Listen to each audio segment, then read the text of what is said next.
आ गए दोबारा से यूनियन पार्लियामेंट का तमाशा देखने हैं। अभी तो मजे आएंगे, फिर कहोगे अरे सर ये जो है नेता एक नंबर का मक्कार है सर। अरे सर राज्यसभा ऐसी क्यों है सर, लोकसभा ऐसी क्यों है सर, मैं ऐसा क्यों सर है। सर क्या क्या चीजें बता दी सर आपने, बहुत ज्यादा हम पढ़ लिए हैं सर, बहुत ज्यादा खोपड़िया से हमारे आउट हो रहा है सर, है भाई। चलिए कोई नहीं यार, देखिए ऐसा है तो ध्यान से सुनिएगा, बहुत ध्यान से। चलिए वेरी वेरी गुड इवनिंग यार, वेरी वेरी गुड इवनिंग भाई। एक तो मुझे सुनील भैया को बताना पड़ेगा कि सर आपको बच्चन बना दिया है रैपर। यो यो हनी सिंह के बाद जो है दोबारा आपका ही नाम आने वाला है। स्वागत है मेरे सारे प्यारे प्यारे बच्चों का, वेरी वेरी गुड इवनिंग। अच्छा ये यो यो शिवानगी मैम क्यों हो रहा है, अरे यार अच्छा है, बहुत बढ़िया बहुत बढ़िया, ओके वेरी नाइस। यो यो भाई यो यो, क्या हाल चाल क्या हाल चाल क्या हाल चाल, good evening guys good evening guys good evening guys, क्या बात है भैया क्या बात है, बहुत बढ़िया बहुत बढ़िया। इंडिया इंग्लैंड का मैच, जी हाँ गोरों को हराएंगे, एकदम धो धो के भगाएंगे। चलिए बहुत बढ़िया बात है। तो साहिबान मेहरबान कदरदान स्वागत है आप सबका आपके प्यारे प्यारे बैच यानी विक्ट्री 2025 के अंदर, और आपके अपने जबरदस्त प्लेटफॉर्म यानी फिजिक्स वाला में बच्चों स्वागत है वापस से। एक बेहतरीन शाम आपके नाम, और आज करेंगे आज इस चैप्टर का काम तमाम। कहने का मतलब है राज्यसभा आपको पढ़ाऊंगा, राज्यसभा की बातें बताऊंगा, पार्लियामेंट की क्या क्या पावर होती है इसको हम लोग डिस्कस करेंगे, और साथ में कई सारे पोल्स करेंगे। उन पोल्स में कुछ बच्चे करेंगे बहुत धमाकेदार परफॉर्मेंस, और कुछ बच्चे बन जाएंगे सुपर गजनी, कहेंगे मेरे को कुछ नहीं आता, इसमें मेरा ही घाटा। चलिए कोई बात नहीं यार, सभी तरीके के बच्चों का स्वागत है, सभी तरीके के बच्चों का स्वागत है यार आज की इस प्यारी शाम में। इसके बाद मैं जाऊंगा सीधा इंडिया इंग्लैंड का मैच देखने, आप भी जाएगा इंडिया इंग्लैंड का मैच देखने। भगवान करे आज इंडिया जीत जाए यार, हमारी इंडिया कभी धक धक कर देती है हमारा, है ना। क्यों भाई, क्योंकि ऑब्वियस बात है सेमीफाइनल फाइनल मैचेस के अंदर यार हमारा हालत थोड़ी सी खराब तो हो जाती है, ये बात तो है ना। तो आज हम सब प्रे करेंगे भगवान से कि यार हमारी इंडिया फाइनल्स में चली जाए और साउथ अफ्रीका को मजे चखाए, ठीक है। चलिए तो दोस्तों फटाफट से आ जाते हैं, आज हमारे टॉपिक की बात कर लेते हैं। आज देखिए क्या बात करने वाले हैं, आज हम बात करेंगे राज्यसभा की। तो भैया राज्यसभा क्या है, किस लिए है, कैसे इसका इलेक्शन होता है, इसका वाइस प्रेसिडेंट का क्या रिश्ता है, क्या नाता है इससे, ठीक है। तो ये सारी बातें अपन बात करेंगे। Functions and powers of parliament क्या है, एक्सक्लूसिव पावर क्या होती है लोकसभा राज्यसभा की, यही सारी बातें आज को अपने पूरे चैप्टर के अंदर करनी है। तो देखिए आईसीएससी वालों लेके प्रभु का नाम, चलिए करते हैं कुछ बढ़िया सा काम। बढ़िया सा काम से मेरा मतलब है कि हमारे आज का पहला पोल, चलिए जी। तो देखिए पार्लियामेंट की बहुत पुरानी पिक्चर मैं खुद खींच के लाया हूं बेटा, टाइम ट्रेवल करके गया था, बहुत मार खाया हूं बीच में चक्कर में। मैं लड़ाई चल रही थी लोकसभा राज्यसभा के अंदर, यहाँ लोग एक दूसरे की धोती फाड़ रहे थे, उसमें मेरी भी मतलब समझ रहे हो तुम, मतलब हाँ टी शर्ट फट गई थी। तो कोई बात नहीं, आपके लिए ढूंढ ढांड के एकदम बढ़िया सी फोटो लेकर के आया हूं, आप देख सकते हो कितनी सुंदर फोटो है। फिलहाल हमारे पुराने पार्लियामेंट बिल्डिंग की, अभी तो हमारी पार्लियामेंट चेंज हो चुकी, काफी नई तरीके की आधुनिक तरीके की पार्लियामेंट है हमारी, ठीक है। चलिए आइए इसी बात पे क्वेश्चन करते हैं, बढ़िया सवाल करते हैं, बढ़िया सा मस्त सवाल करते हैं, देखते हैं भाई कितने बच्चे हमारे सवाल को बढ़िया से कर पाते हैं। चलिए जी, अब क्वेश्चन बहुत सिंपल है, क्वेश्चन बहुत मजेदार है, आपको पता है यार क्लास स्टार्ट होती है हमेशा एक पोल के साथ, तो बच्चे जुड़ चुके हैं अब तक, है ना, बच्चे काफी सारे आ चुके हैं अब तक। चलिए आगे बात करते हैं, लेट्स फटाफट से डन। चलो okay so let's move on further. चलो which of the following which of the following is not a session of the parliament?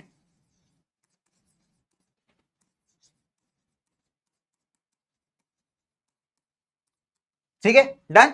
चार ऑप्शंस मैं आपको दूंगा यहां पे, बजट सेशन, मॉनसून सेशन,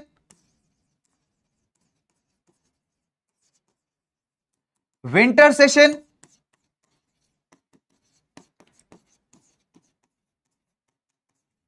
ठीक है winter session, and option number D रख लेते हैं हम लोग यार, बहुत ही सिंपल है, दैट इज स्पोर्ट्स सेशन, ठीक है। चलिए जी, तो इनमें से कौन सा जो है बेटा पार्लियामेंट का सेशन नहीं है। अब इसको तुमने अगर गलत किया बेटा, एक सींग वाला ऊंट भेजूंगा तुम्हारे पीछे आप आंसर करने के लिए, ठीक है। सही बता रहा हूं बेटा, इस क्वेश्चन को गलत मत करना, बहुत इजी क्वेश्चन है, 100 में 100% रिजल्ट चाहिए मेरे को यहां पे। बेटा इसको तुम गलत करोगे ना, एक सींग वाला गेंडा देखा होगा, एक सींग वाला ऊंट भेजूंगा तुम्हारे पीछे मैं, है ना। अभी करता हुआ बेटा तुमको सऊदी अरेबिया फेंक के आएगा, फिर मत कहना कि सर गलत ऊंट भेज दिया हमारे पीछे, ठीक है। चलिए बहुत बढ़िया, सिंपल है, वेरी नाइस सत्यम, बहुत बढ़िया, क्या बात है, सुपर, अच्छा वेरी नाइस, क्या बात है सर। जल्दी खत्म कर देना 8 के पहले यार, जितनी जल्दी तुमको है उतनी जल्दी मुझे भी है, क्या समझते हो तुम। ये इंडिया का फैन हूं यार मैं, कैसी बात करी तुमने यार, समझ रहे हो तुम। हाँ भैया इंडिया इंग्लैंड का मैच है, ऐसे थोड़ी मजाक थोड़ी। चलिए जल्दी करते हैं फटाफट से, ओके, तो इंडिया इंग्लैंड के सेमीफाइनल 8 बजे स्टार्ट होने वाला है। All the best India guys. Question कर लिया, क्वेश्चन कर लिया। देखिए, विच of the following is not a session of the parliament, इनमें से कौन सा भैया पार्लियामेंट का हमारे सेशन नहीं होता? बजट सत्र, मानसून सत्र, विंटर सत्र या फिर स्पोर्ट्स सेशन। 4 ऑप्शन है बच्चों के पास। बहुत ही बढ़िया ऑप्शन कर रहे हैं बच्चे, क्या बात है सर, क्या बात है। अरे सुन लिया मेरे लाल प्यारे बच्चे, जल्दी सर खत्म कर देंगे सर 8 बजे पहले। अरे यार सर को खुद देखना है मैच, क्या बात कर दी तुमने। ठीक है चलो, ये पोल खत्म क्यों नहीं होता मेरे भाई, अंबुजा सीमेंट से बना हुआ है। चलिए, budget session, monsoon session, winter session, sports session guys, sports session guys. Correct answer very simple, obviously बात है, स्पोर्ट्स सेशन थोड़ी होता है यार। Option number D. ये बेटा ये मिल गए मुझे, ये वही बालक है जो बिना पढ़े सीधा मुंह उठा करके बिना मुंह धोए आते हैं क्लास के अंदर है, सीधा उठे, उठ के सीधा क्लास में टक्के। कोई लेना देना नहीं है पिछले चार्ट से, कोई लेना देना नहीं पिछले क्लास के नोट से, है ना। मजे ही मजे चल रहे हैं जीवन में। चलो, यहां पे सिंपल है यार, 93% बच्चों ने करेक्ट किया है। बिलाल भाई, हमजा, फरहान, रागिनी, अद्वैक, राशि, देख रहा है विनोद। हाँ बेटा देख ही रहा है विनोद, अभी और देखेगा तुम गलत करोगे तो।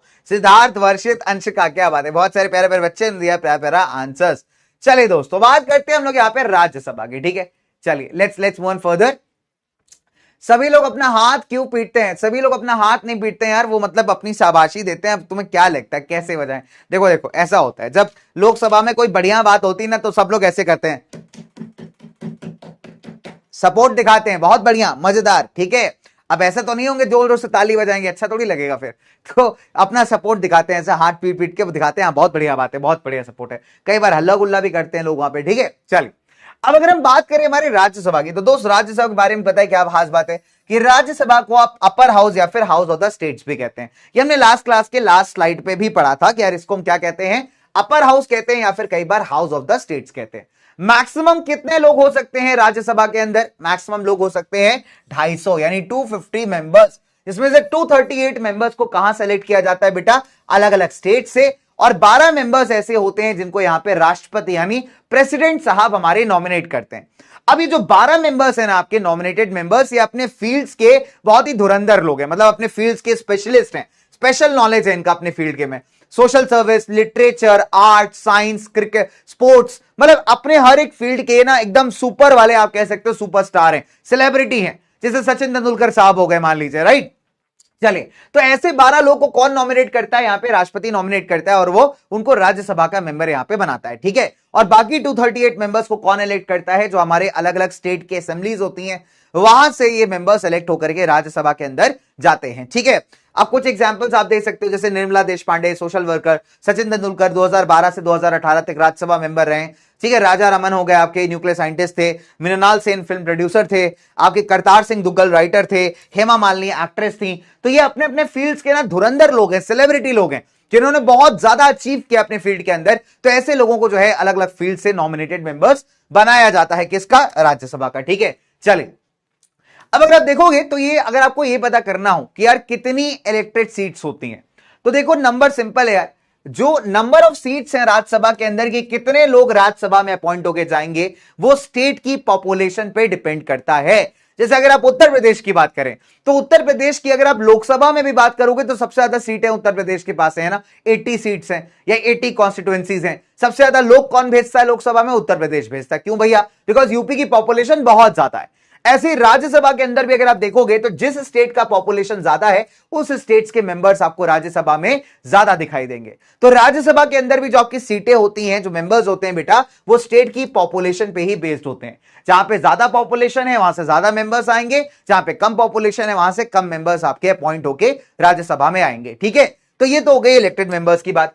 अब सवाल उठता है कि यार इलेक्शन कैसे होता है? देखिए बहुत सिंपल है, जो उस पर्टिकुलर स्टेट की स्टेट असेंबली होती है, जिसे आप विधानसभा कहते हैं। ठीक है, मोस्टली हमारे स्टेट्स के अंदर अगर आप देखोगे तो विधानसभा है, सिर्फ 7-8 स्टेट ऐसे हैं जहां पे विधान परिषद यानी काउंसिल भी एग्जिस्ट करती है, बाकी सब जगह असेंबलीज हैं, विधानसभा हैं। ठीक है, जहां पे कानून वगैरह आपका बनता है स्टेट का। तो वहां के जो लोग होते हैं, वहां के जो मेंबर्स होते हैं, उन्हें आप कहते हैं एमएलए, या हिंदी में कहें तो विधायक। आपने देखा होगा पंचायत सीरीज जो अमेजॉन प्राइम पे आई हुई है, उसमें एक विधायक साहब हैं, और वो विधायक साहब की जो है वहां पे प्रधान जी से बनती नहीं है, लड़ाई झगड़ा हो जाता है, मारम पिटाई हो जाती है। तो जो विधायक होता है, विधायक किसका पार्ट है बेटा? ये पार्ट है आपके असेंबली का, एमएलए साहब हैं। ठीक है, लेजिस्लेटिव असेंबली का पार्ट है। तो अगर आप देखोगे तो जितने भी हमारे एमएलएज होते हैं, लेजिस्लेटिव असेंबली के जो मेंबर्स होते हैं, वो अपने ही बीच से लोगों को अपॉइंट करते हैं, कहां पे, राज्यसभा के अंदर। तो वहां पे वोटिंग होती है, वहां पे इलेक्शंस होते हैं और फिर आपके राज्यसभा के लोग नॉमिनेट या अपॉइंट किए जाते हैं। ठीक है, सिंपल सी बात है। प्रोपोर्शनल रिप्रेजेंटेशन, प्रोपोर्शनल रिप्रेजेंटेशन का मतलब है आपके पॉपुलेशन के हिसाब से आपको कितने नंबर ऑफ सीट्स यहां पे मिल रहे हैं, यानी आपके कितने रिप्रेजेंटेटिव्स यहां पे जा रहे हैं। ठीक है, तो प्रोपोर्शनल रिप्रेजेंटेशन का मतलब बहुत सिंपल होता है कि जितने ज्यादा मेंबर्स हैं, यानी जितनी ज्यादा पॉपुलेशन है, उतने ही ज्यादा आप देखोगे कि आपके मेंबर्स अपॉइंट होके राज्यसभा के अंदर जाएंगे। तो आपकी पॉपुलेशन के हिसाब से प्रोपोर्शन ऑफ मेंबर्स रहने वाले हैं। ठीक है, डन। अच्छा, अब अगर आप देखोगे जो यूटीज हैं, हमारी यूनियन टेरिटरीज हैं, वहां के रिप्रेजेंटेटिव्स को कैसे चूज किया जाता है, जैसे कि पार्लियामेंट ने लॉज बनाए हैं उसके हिसाब से। ठीक है, तो यहां पे जनरली आप राज्यसभा के अंदर जो है स्टेट्स के मेंबर्स देखेंगे, जो किसी जमाने में एमएलएज हुआ करते थे, स्टेट का असेंबलीज का पार्ट थे, और वहां से वो चूज होकर के कहां आ रहे हैं, राज्यसभा के हिसाब से मेंबर्स बन रहे हैं। अब यूटीज की अगर हम बात करें तो यूटीज किसके कंट्रोल में आती है, सेंट्रल गवर्नमेंट कंट्रोल में आती है। तो यहां पे जो यूटीज के मेंबर्स हैं, जो कि राज्यसभा के मेंबर्स बन सकते हैं। ठीक है, चलिए, तो यूटीज के मेंबर्स हैं जो कि राज्यसभा के मेंबर्स बन सकते हैं बच्चे, तो वो उनको कैसे चूज किया जाता है, उनको पार्लियामेंट के द्वारा बनाए गए लॉ के थ्रू। ठीक है, अभी मेरी रिंगटोन बन गई थी यार, आई होप किसी ने सुनी नहीं होगी यार, मुझे नहीं पता, ये वाइब्रेशन मोड में है, बट पता नहीं कैसे इसकी रिंगटोन बच गई। और रिंगटोन तुम्हें पता ही है मेरी कौन सी है ना, सस्ते नशे, खतरनाक रिंगटोन है भाई। ठीक है, खतरनाक ही रिंगटोन है यार मेरी, ओम सिमांग सिमांग बिम्बिंग गो। ठीक है, तो ये वाली रिंगटोन है। अच्छा, मैंने बंद कर दी, सुन लेते पूरी। चलो आगे आगे बात करते हैं, चलिए, ओके, डन। चलो आगे बात की जाए बड़ा बच्चे, लेट्स मूव ऑन फर्दर। हाँ, रियलिटी में रिंगटोन है भाई, रियलिटी में रिंगटोन है मेरी। आगे बात करते हैं।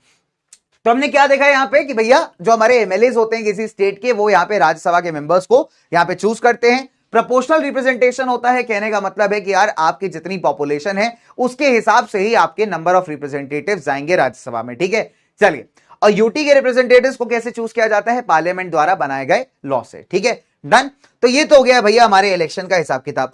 अब आता है कितने सालों के लिए अपॉइंट किए जाते हैं। अब देखो सिंपल सी बात है, राज्यसभा क्या है, आपकी कंटिन्यूइंग बॉडी या परमानेंट बॉडी है, मतलब राज्यसभा आपकी जनरली डिसॉल्व नहीं होती।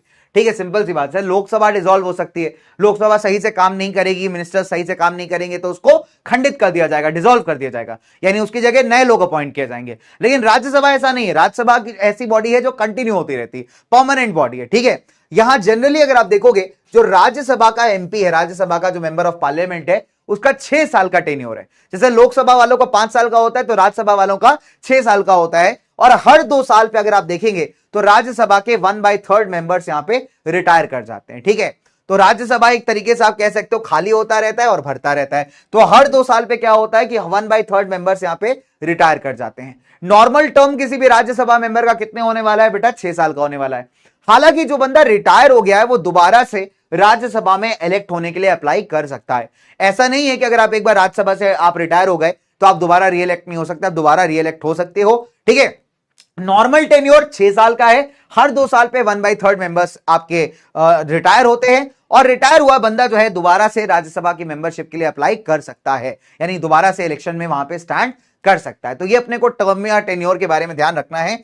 ठीक है, अच्छा, दूसरी बात, अब सवाल उठता है कि सर क्वालिफिकेशन क्राइटेरिया क्या है, यानी आप कैसे डिसाइड करोगे कि राज्यसभा मेंबर का बनने के लिए आपके लिए क्वालिफिकेशन क्राइटेरिया क्या होना चाहिए। तो देखिए, क्वालिफिकेशन और डिसक्वालिफिकेशन ना दोनों का ही सेम है, चाहे लोकसभा की बात करिए चाहे आप राज्यसभा की बात करिए, सिर्फ एज का फर्क आने वाला है यहां पे। अगर आपको एक लोकसभा कैंडिडेट बनना है तो आप मिनिमम 25 साल के होने चाहिए। अगर आप 25 साल से नीचे हैं, बालक हैं, अभी भी रील बना रहे हैं, तेरे बिन जिया जाए ना, तो बेटा आप एलिजिबल नहीं है, सीधी इस बात। ठीक है, आप 25 साल से नीचे के बालक हो, 22 साल के, 21 साल के, वहां रील बना रहे, प्रिया क्यों छोड़ गई तू मुझे। ठीक है, अब मुझसे ना सिलेबस होता है ना कॉपी मुझे दिखाई देती है। बेटा पापा जिस दिन दिखाई देगा ना, कॉपी भी दिखाई देगी, सिलेबस भी दिखाई देगा। ठीक है, तो अगर आप ऐसी वाली एज कैटेगरी के अंदर है तो ऑब्वियस सी बात है आप एलिजिबल नहीं है। तो लोकसभा कैंडिडेट होने के लिए मिनिमम 25 ईयर्स आपकी एलिजिबिलिटी होनी चाहिए। और वही अगर आप राज्यसभा के लिए खड़ा होना चाहते हैं तो बेटा आप 30 ईयर्स के होने चाहिए। 30 ईयर्स आपकी एलिजिबिलिटी क्राइटेरिया होना चाहिए। यानी अगर मैं बात करूं, हाँ जी, पंचायत वेब सीरीज सचिव लग रहा हूं तुमको मैं, है जीतू भैया लग रहा हूं। अच्छा, मोटिवेशन दूंगा अभी, रुको, तुम जीतू भैया वाला एकदम बढ़िया। बेटा बाल नहीं बनाए ना, आज क्लास में टाइम ही नहीं मिला, मैं कोई उड़ान इंग्लिश का क्लास था तो मैं ऐसे ही एकदम बाल वाल भीग गए थे, तो आज बाल वाल बनाए नहीं है। ठीक है, तो अगर मैं चाहूं तो यहाँ पे लोकसभा के लिए खड़ा हो सकता हूं। ठीक है, मैं चाहूं तो फिलहाल अभी I am eligible for Rajya Sabha also, ठीक है, रिसेंटली, ठीक है। तो रिसेंटली भाई मैं राज्यसभा के लिए भी एलिजिबल हो चुका हूं इस साल, यानी 2024 में। तो 2024 से पहले I was not eligible for Rajya Sabha, लेकिन हां अभी 2024 में एज क्राइटेरिया के हिसाब से I am eligible for Rajya Sabha, ठीक है। लोकसभा के लिए तो और पहले ही हो गए थे भाई। आगे बात करते हैं, चलो। तो भाई राज्यसभा का मिनिमम एज कितना है? 30 ईयर्स। डन। चलिए आगे बात करते हैं। अब बात करेंगे प्रिसाइडिंग ऑफिसर। प्रिसाइडिंग ऑफिसर का मतलब होता है यार जो सारा कामकाज यहां पे देखता है, ठीक है, जो सारा कामकाज आपका मैनेज करता है, सारा कामकाज देखता है कि राज्यसभा कैसे फंक्शन कर रही है, कैसे काम कर रही है, इसको हम कहते हैं प्रिसाइडिंग ऑफिसर। जैसे हमारे आप देखोगे ना लोकसभा के अंदर जो है सब कुछ काम मेंटेन कौन करता है? हमारा स्पीकर साहब करते हैं। तो वैसे ही हमारे जो वाइस प्रेसिडेंट होते हैं भारत के, उपराष्ट्रपति जिन्हें कहा जाता है, वो एक्स ऑफिशियो चेयरमैन है राज्यसभा के। क्या है बेटा? राज्यसभा का चेयरमैन कौन होता है? एक्स ऑफिशियो चेयरमैन हमारे उपराष्ट्रपति यानी वाइस प्रेसिडेंट। अब मजे की बात क्या है कि चेयरमैन यहां पे वोटिंग में पार्टिसिपेट नहीं कर सकते क्योंकि ये मेंबर ऑफ राज्यसभा नहीं है। यहां पे इंपॉर्टेंट आपको इस बात को समझना कि जो भारत के उपराष्ट्रपति यानी वाइस प्रेसिडेंट है वो एक्स ऑफिशियल चेयरमैन है, मतलब वो राज्यसभा के मेंबर नहीं है, वो अलग से हैं एक तरीके से, उनका प्रोफाइल बिल्कुल अलग है। वो उनका प्रोफाइल बस इसलिए उनको चेयरमैन बनाया है ताकि वो पूरी राज्यसभा की वर्किंग की देखरेख यहां पे कर सके। इसलिए अगर राज्यसभा में वोटिंग होती है तो चेयरमैन के पास यहां यानी जो वाइस प्रेसिडेंट है हमारे, जो चेयरमैन साहब हैं राज्यसभा के, वो वोट यहां पे नहीं डाल सकते, ठीक है। नॉर्मल केसेस में तो नहीं डाल सकते, लेकिन अगर किसी मुद्दे पे आके बात फंस जाती है, डेडलॉक हो जाता है, यानी डिसीजन ही नहीं निकल पा रहा, तो ऐसे केसेस में वाइस प्रेसिडेंट के पास अधिकार है कि वो वोट डाल करके अपना डिसीजन निकाल पाए। अब कई सारे मुद्दे डिस्कस होते हैं, कई सारी पॉलिसीज डिस्कस होती हैं राज्यसभा में, है ना, उस पे वोटिंग होती है। जब वोट्स मिल जाते हैं पॉजिटिव उसमें, तभी कोई चीज पास होती है, राइट। अब मान लीजिए कि किसी मुद्दे पे आकर के दोनों जो राज्यसभा मेंबर्स थे जितने सारे, उनका वोट आपस में डिवाइड हो गया, है ना, मतलब ना नेगेटिव में जा रहा है ना पॉजिटिव में जा रहा है, बीच में एकदम टाई करवा हो गया है भाई। तो टाई ब्रेकर कौन करेगा? टाई ब्रेकर ऐसे केसेस में आपके वाइस प्रेसिडेंट साहब कर सकते हैं, फिर इनका वोट यहां पे काउंट होगा, अदरवाइज ऑर्डिनरी केसेस में इनके पास वोट डालने का राइट नहीं है, ठीक है। अच्छा, अब इनको असिस्ट करने के लिए इनके एक डेप्यूटी चेयरमैन भी होते हैं, डेप्यूटी मतलब इनके सहायक चेयरमैन, ठीक है। तो डेप्यूटी चेयरमैन जो राज्यसभा के हैं उनको भी राज्यसभा के मेंबर्स के बीच में से ही अपॉइंट किया जाता है, ठीक है। एंड अगर चेयरमैन यहां पे मौजूद नहीं है तो उनकी एब्सेंस में जितने भी फंक्शंस एक राज्यसभा का चेयरमैन करता है वो सारे यहां पे डेप्यूटी चेयरमैन करेंगे। तो हमने क्या सीखा यहां पे कि चेयरमैन की मदद के लिए यहां पे एक डेप्यूटी चेयरमैन है, डेप्यूटी का मतलब होता है उनका असिस्टेंट, ठीक है, जिसको राज्यसभा के मेंबर्स में से ही अपॉइंट किया जाता है। तो अगर आपका चेयरमैन अवेलेबल नहीं है ऐसे केसेस में डेप्यूटी चेयरमैन आपका सारे फंक्शंस और रोल्स यहां पे निभाएगा। तो ये अपने को यहां पे फटाफट से याद रखना है, ठीक है। अभी क्वेश्चंस पूछूंगा बैक टू बैक, फिर उसके बाद बेटा तुम रोना मत, तुम है कहूं सर क्वेश्चन पूछ लिया सर, सर मत पूछो सर, है क्वेश्चन पूछूंगा, याद रखना, बिल्कुल सिंपल है। यहां तक कहानी क्लियर है। हमने बात किया कि राज्यसभा के मेंबर्स कितने होते हैं? मैक्सिमम 250, 238 इलेक्टेड होते हैं, 12 नॉमिनेटेड होते हैं। मैक्सिमम टेन्योर 6 साल का होता है, हर 2 साल में 1/3 मेंबर्स आपके रिटायर होते हैं। मिनिमम एज लोकसभा मेंबर की आपकी राज्यसभा मेंबर बनने के लिए 30 इयर्स की होनी चाहिए। Ex officio chairman Rajya Sabha members का कौन होता है बेटा? हमारे चेयरमैन साहब, ठीक है। अब क्वालिफिकेशन का जो क्राइटेरिया मैं आपसे बात कर रहा था, हमने क्या पढ़ा था? लोकसभा के लिए क्राइटेरिया क्या था कि लोकसभा में वही सिंपल क्राइटेरिया कि आपके जब आप अपने इलेक्शन की बात करते हैं उस टाइम आपने कोई क्राइम ना किया हो, ठीक है, आपके ऊपर कोई कर्जा ना हो, आप परफेक्ट साउंड माइंड के इंसान हो, ठीक है, फिर आप रेसिडेंट ऑफ इंडिया हो, 30 साल की आपकी एज हो। तो यही सारे क्राइटेरिया जो है अपने राज्यसभा के लिए भी एप्लीकेबल होते हैं, ठीक है। सारे क्राइटेरिया सेम है, सिर्फ एक क्राइटेरिया अलग है, वो है आपका एज। लोकसभा में 25 साल, राज्यसभा में 30 साल, ठीक है। चलो अब बात करते हैं भाई, ये तो हो गई हमारी बात अभी तक प्रिसाइडिंग ऑफिसर्स वगैरह की। अच्छा, अब बात आती है यार powers and functions of parliament. देखिए पार्लियामेंट की जब भी आप बात करोगे तो पार्लियामेंट के 3 लोक पार्ट होते हैं, लोकसभा भी होती है, राज्यसभा भी होती है, और आपका राष्ट्रपति महोदय यानी प्रेसिडेंट भी होते हैं। तो लोकसभा, राज्यसभा और प्रेसिडेंट ये मिलकर के क्या बनाते हैं? हमारा पार्लियामेंट बनाते हैं।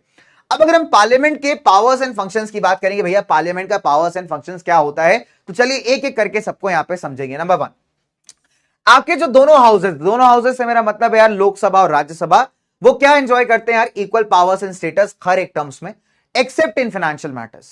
फाइनेंशियल मैटर्स के अंदर या responsibility to the council of ministers, यानी जो आपके कैबिनेट है, जो आपकी रूलिंग गवर्नमेंट के मिनिस्टर्स हैं, ठीक है, उनकी रिस्पॉन्सिबिलिटी है पूरे पार्लियामेंट को, जवाबदेही है कि वो जो भी डिसीजंस ले रहे हैं उसके पीछे का लॉजिक क्या होना चाहिए, ठीक है।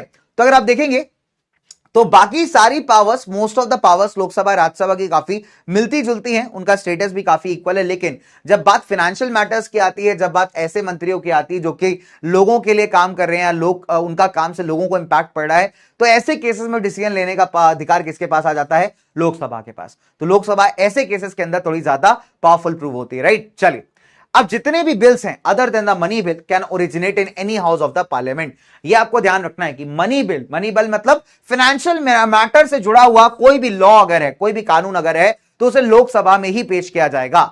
बाकी जितने भी मैटर्स पे आपके बिल्स हैं, बाकी जितने भी मैटर्स के आपके लॉज हैं, वो दोनों में से किसी भी हाउस में आप पेश कर सकते हो, प्रपोज कर सकते हो। लेकिन money related matter, financial matter की अगर बात की जाए, तो मनी बिल को आप सिर्फ और सिर्फ लोकसभा के अंदर ही प्रेजेंट करेंगे, ठीक है। राज्यसभा के पास इसके रिलेटेड पावर्स नहीं होती इतनी, ठीक है। डन। चलिए, अब बहुत सिंपल है, हमने क्या देखा था, जब किसी भी बिल, क्या होता है, बिल एक रफ ड्राफ्ट होता है।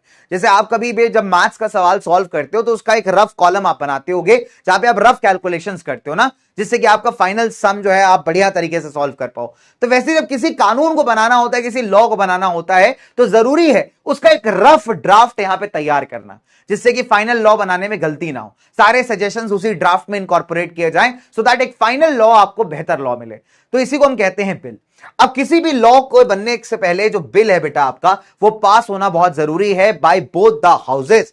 दोनों हाउसेस को यहां पे पास करना बिल जरूरी है। अगर मान लीजिए डेडलॉक हो जाता है, मान लीजिए फॉर एग्जांपल राज्यसभा और लोकसभा जो है आपस में एग्री नहीं कर पा रहे, तो ऐसे केसेस में राष्ट्रपति साहब क्या करेंगे, एक ज्वाइंट सिटिंग बुलाएंगे, यानी दोनों लोकसभा और राज्यसभा को एक साथ बैठाया जाएगा चीजों को डिस्कस करने के लिए, ठीक है। Which the issues decided by majority of the members, ठीक है। सिंपल सी बात है। मान लीजिए किसी बिल को आपने राज्यसभा में पेश किया, राज्यसभा ने उसको पास करके लोकसभा भेज दिया। अब लोकसभा को उसमें ऑब्जेक्शन है, ठीक है, लोकसभा कुछ और सजेशन दे रही है, बट राज्यसभा मानने को नहीं तैयार है। तो इसको कहते हैं डेडलॉक क्रिएट होना, कि मतलब राज्यसभा और लोकसभा दोनों एग्री नहीं कर रहे। तो ऐसे में होगा क्या कि प्रेसिडेंट क्या कहेगा, भैया लोकसभा वालों राज्यसभा वालों दोनों एक साथ आके बैठो, अब हम आपस में डिस्कशन करेंगे, फिर वोटिंग करवाई जाएगी। तो जिस फेवर में ज्यादा वोट पड़ेंगे वही चीज को यहां पे अडॉप्ट किया जाएगा। तो ये एक बहुत जबरदस्त फंक्शन है। चलिए आगे बात करते हैं। अब आती है बात लॉ मेकिंग की। जब बात की जाए कानून बनाने की, तो लोकसभा और राज्यसभा के क्या क्या अधिकार होते हैं, राइट। नाउ अब अगर आप देखोगे जितने भी यूनियन लिस्ट के अंदर सब्जेक्ट्स हैं, डिफेंस है, फॉरेन अफेयर्स है, बैंकिंग एक्सेट्रा है, तो यहां पे सारी पावर किसके पास आ जाएगी, सेंट्रल गवर्नमेंट के पास।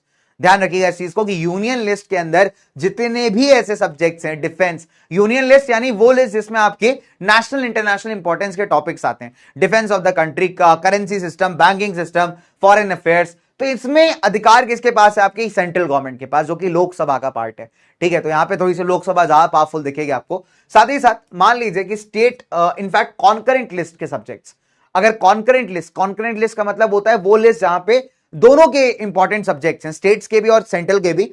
और अगर ऐसे केसेस में अगर मान लीजिए सेंट्रल ने जो कानून बनाया है, लॉ स्टेट ने जो कानून बनाया है, उसमें अगर विवाद हो जाता है, उसमें लड़ाई झगड़ा हो जाता है, तो जो भी सेंट्रल गवर्नमेंट ने कानून बनाया है वो आपका यहां पे ज्यादा माना जाता है। तो अगेन आप देखोगे सेंट्रल गवर्नमेंट किसका पार्ट बन रही है, लोकसभा का पार्ट बन रही है, ठीक है। ज्यादातर सेंट्रल गवर्नमेंट जो मेन गवर्नमेंट है, कैबिनेट वाली जो सरकार है आपकी, ना, जहां पे प्रधानमंत्री, उनकी एक प्रॉपर टीम है, वो ज्यादातर आपको लोकसभा के अंदर देखेगी, ठीक। तो वहां पे अगर आप देखोगे तो उनकी पावर कंपैरेटिवली ज्यादा है। डन।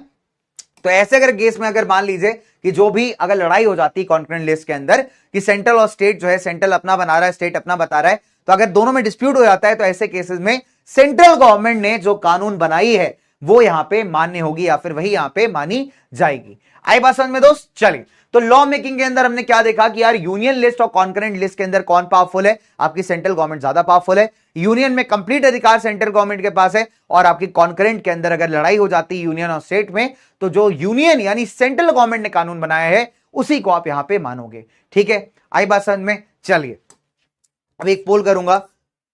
अच्छा, इसके बाद रेसिडुअरी पावर्स। अब देखिए रेसिडुअरी पावर्स, ये भी हमने पढ़ा था, रेसिडुअरी लिस्ट क्या होती है। रेसिडुअरी लिस्ट क्या होती है, हमने क्या पढ़ा था कि कई सारे ऐसे सब्जेक्ट्स थे जो कॉन्स्टिट्यूशन बनने के टाइम भारत में नहीं थे। फॉर एग्जांपल कंप्यूटर साइंस हो गया, इंटरनेट हो गया, आपका आर्टिफिशियल इंटेलिजेंस हो गया, सोशल मीडिया हो गया। तो ऐसे सारे सब्जेक्ट्स को हम लोग क्या करते हैं, रेसिडुअरी लिस्ट के अंदर डाल देते हैं। और रेसिडुअरी लिस्ट या रेसिडुअरी पावर्स किसके पास होती हैं, अगेन सेंट्रल गवर्नमेंट के पास होती है। तो सेंट्रल गवर्नमेंट के पास ही अधिकार है कि इस रेसिडुअरी लिस्ट पे यहां पे कानून बनाया जा सकता है, ऐसे सब्जेक्ट्स पे कानून बनाया जा सकता है, ठीक है। डन। चलिए ना, इसके अलावा कुछ सब्जेक्ट्स हैं स्टेट लिस्ट के, जैसे आपका agriculture, public health, police, local government, parliament भी इन पे कानून बना सकती है, ठीक है, on the subjects of state list in the following situations. कुछ ऐसी सिचुएशंस हैं जिसके अंदर पार्लियामेंट के पास स्टेट लिस्ट के अंदर भी जो सब्जेक्ट्स आपके लाई करते हैं, जैसे पुलिस है, एग्रीकल्चर है, पब्लिक हेल्थ है, इस पे कानून बनाने का अधिकार मिल जाता है। अब ये अपने आप में बहुत ही क्रूशियल और बहुत ही इंटरेस्टिंग सिचुएशन है, बिकॉज हमने अभी तक क्या पढ़ा है कि स्टेट लिस्ट के अंदर जितने भी सब्जेक्ट्स आते हैं उन पे लॉ बनाने का पावर स्टेट गवर्नमेंट के हाथ में होता है, लेकिन कुछ ऐसी सिचुएशंस आपको दिखेंगी जहां पे पावर पार्लियामेंट के पास भी आ सकती है। कैसी सिचुएशन? चलिए, number 1, during the proclamation of emergency, article 352, 56 और 60। इमरजेंसी किसी प्रकार की भी हो सकती है, नेशनल इमरजेंसी भी हो सकती है और फाइनेंशियल इमरजेंसी भी हो सकती है। राष्ट्रीय आपदा यानी देश के ऊपर कोई आपका किसी प्रकार का संकट आ जाए उस केस में, या फिर मान लीजिए फॉर एग्जांपल फाइनेंशियल क्राइसिस हो जाए, देश के अंदर पैसा खत्म हो जाए, ऐसे केसेस में जो स्टेट सब्जेक्ट्स हैं उसके ऊपर लॉज बनाने का पावर पार्लियामेंट के पास भी आता है, ठीक है, अगर किसी भी इमरजेंसी सिचुएशन आपकी यहां पे है।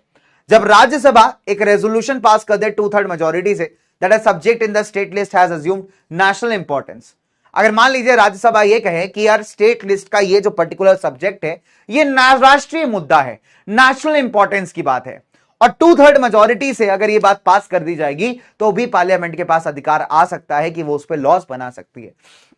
जैसे आपने अभी एग्रीकल्चर से रिलेटेड फार्म लॉज देखे होंगे दोस्त, फार्म लॉज एग्रीकल्चर का पार्ट है ना, तो अगर एग्रीकल्चर आप देखोगे तो एग्रीकल्चर स्टेट का सब्जेक्ट है अगर आप नॉर्मली देखें, बट फिर भी कुछ फार्म लॉज आए थे जिसके चलते बहुत सारा आंदोलन हुआ, बहुत ज्यादा प्रोटेस्ट हुए, बड़ा वायलेंस भी हुआ कई जगह पे, आपने देखा होगा बहुत बहुत बहुत ज्यादा हालात खराब थे, खासकर northern part of the country के तो हालात बहुत खराब थे, है ना। वेस्टर्न साउथ साइड इतना नहीं हुआ, इतना कुछ भी नहीं हुआ इनफैक्ट, ठीक है, बट नॉर्थ के हालात बहुत खराब थे। अब कई बार सरकार कह रही है कि सरकार का आप अधिकार छीन लो, कई बार कहा जा रहा है सेंट्रल गवर्नमेंट पर आरोप लग रहा है कि यार आप तो गलत काम कर रहे हो, आप तो कॉन्स्टिट्यूशन फॉलो नहीं कर रहे हो। लेकिन अगर आप देखोगे जिस टाइम पे उन लॉज को पास किया जा रहा था उस टाइम पे राज्यसभा के अंदर भी मेजोरिटी ठीक ठाक थी रूलिंग गवर्नमेंट की, ठीक है। अब द पॉइंट इज कि यहां पे क्लॉज आता है, क्लॉज क्या कहता है कि अगर मान लीजिए कोई भी ऐसा सब्जेक्ट है, कोई भी ऐसा टॉपिक है स्टेट लिस्ट का जो राज्यसभा को लगता है कि यार नेशनल मुद्दा है, नेशनल इंपॉर्टेंस है, पूरा देश उससे इंपैक्ट हो सकता है, और उसे अगर 2/3 मेजोरिटी से पास कर दिया जाए तो वहां पे भी पार्लियामेंट के पास अधिकार आ जाता है उस पर लॉज बनाने का, ठीक है। तो यहां पे पार्लियामेंट ज्यादा पावरफुल हो गया। अब मान लीजिए फॉर एग्जाम्पल जब 2 या 2 से ज्यादा स्टेट्स ये मानते हैं कि पार्लियामेंट क्या करे, एक पर्टिकुलर लॉ बनाए किसी भी subject of the state list पे, ऐसे केसेस में जो भी लॉ यहां पे पार्लियामेंट बनाएगा उसको यहां पे जो इतने भी कंसेंटिंग स्टेट्स हैं वहां पे अप्लाई कर दिया जाएगा। आप समझिए, अब मान लीजिए कोई ऐसा मुद्दा है जहां पे 2 या 2 से ज्यादा स्टेट्स एक कॉमन एग्रीमेंट रखते हैं कि यार हमसे ज्यादा बेहतर इस पे पार्लियामेंट लॉ बना सकता है, तो ऐसे केसेस में अगर स्टेट्स अपना कंसेंट दे रहे हैं, स्टेट्स कह रहे हैं कि हाँ यार हम खुद चाहते हैं कि पार्लियामेंट इस मुद्दे पे लॉ बनाए, तो भी पार्लियामेंट के पास पावर आ जाएगी स्टेट लिस्ट के ऐसे किसी भी सब्जेक्ट पे लॉज बनाने की, कानून बनाने की। तो ये आपको बहुत ही क्रूशियली यहां पे ध्यान से रखना है, ठीक है, कि ये 3 ऐसे सिचुएशन है। नंबर 1 इमरजेंसी सिचुएशन, दूसरा है जब राज्यसभा को लगता है कि कोई स्टेट लिस्ट का सब्जेक्ट नेशनल इंपॉर्टेंस का है तो 2/3 मेजोरिटी से अगर उसको पास कर दिया जाता है तो पार्लियामेंट लॉ बना सकता है, या तीसरा अगर 2 या 2 से ज्यादा स्टेट्स इस बात पे राजी हो गए हैं कि हाँ कोई ऐसा सब्जेक्ट उनके लिस्ट में ऐसा है जिसपे पार्लियामेंट को कानून बनाना चाहिए, तो पार्लियामेंट उस पर कानून बना करके और जिन स्टेट्स ने इस चीज को एक्सेप्ट किया था वहीं पे अप्लाई किया जाएगा, पूरे देश में नहीं, सिर्फ वहीं पे, ठीक है। तो ये वो 3 ऐसे कंडीशंस है जब आपका पार्लियामेंट स्टेट लिस्ट के अंदर आने वाले सब्जेक्ट्स पे लॉज बना सकती है। Now this is a very nice question guys, ये वो सवाल है जो बच्चों को बोर्ड्स में घुमा सकता है, बिकॉज बच्चा क्लियरली ये मान के बैठा होगा कि भैया स्टेट लिस्ट में हमने पढ़ा था कि सिर्फ स्टेट गवर्नमेंट कानून बनाती है, तो ये बात तो बिल्कुल गलत हो गई, पार्लियामेंट तो बना ही नहीं सकता, तो भाई ये क्वेश्चन ही गलत है। तो हम यहां पे लिख करके आ जाएगा बच्चा क्वेश्चन इज गलत, क्वेश्चन इज रॉन्ग, एग्जामिनर पढ़ के आओ, है ना, बच्चा लिख सकता है, बच्चा इंपल्सिव है, गुस्सा आ गया उसको, हमने पढ़ा ही नहीं, हमने यही पढ़ा था भैया कि स्टेट गवर्नमेंट स्टेट लिस्ट का तो लॉ सिर्फ स्टेट गवर्नमेंट बनाती है, गलत गलत क्वेश्चन पूछते हो, एग्जामिनर पढ़ाई करके आओ तब क्वेश्चन देना है, बच्चा लिख करके आ जा रहा है वहां पे, ठीक है। तो ध्यान रखो, ये आपको ट्विस्ट करने के लिए क्वेश्चन दे सकता है कि भैया कौन से सर्कमस्टांसेस है जहां पे पार्लियामेंट यहां पे लॉज बना सकता है स्टेट लिस्ट के अंदर, ठीक है। चलिए आगे बात करेंगे बड़ा बच्चे। नाउ अब आगे बढ़ने से पहले एक क्वेश्चन करते हैं, लेट्स हैव अ क्वेश्चन, ठीक, done.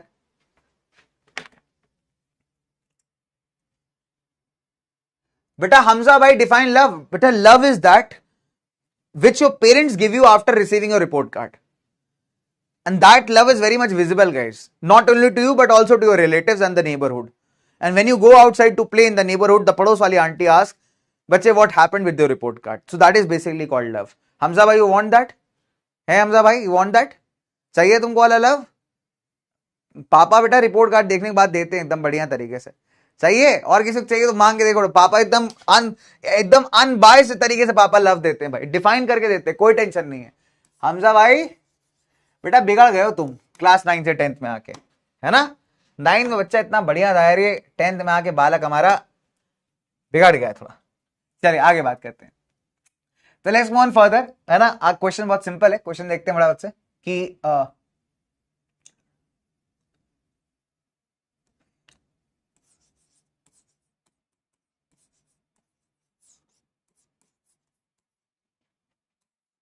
which of the following is incorrect?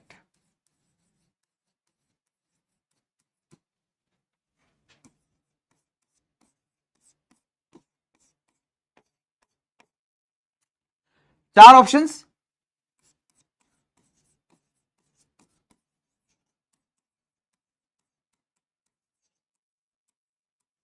Tenure of Rajya Sabha is 6 years, ठीक है? Then minimum as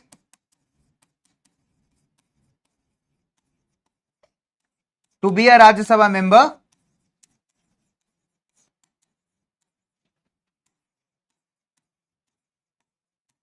is 30 years.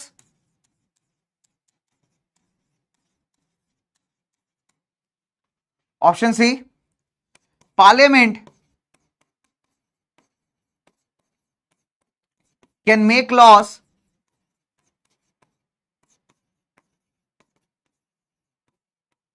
on subjects in union list, sorry, on subjects in state list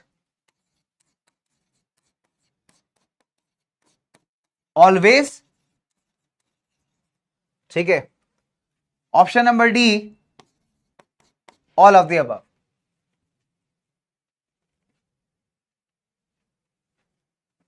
एक minute, question result following is incorrect, हाँ ठीक है, all of the above, done. तो incorrect बताना है दोस्त, इनकरेक्ट, ठीक है? इनकरेक्ट बताना है कि इनमें से कौन सा गलत है, करेक्ट नहीं बताना, इनकरेक्ट बताना है, ठीक है?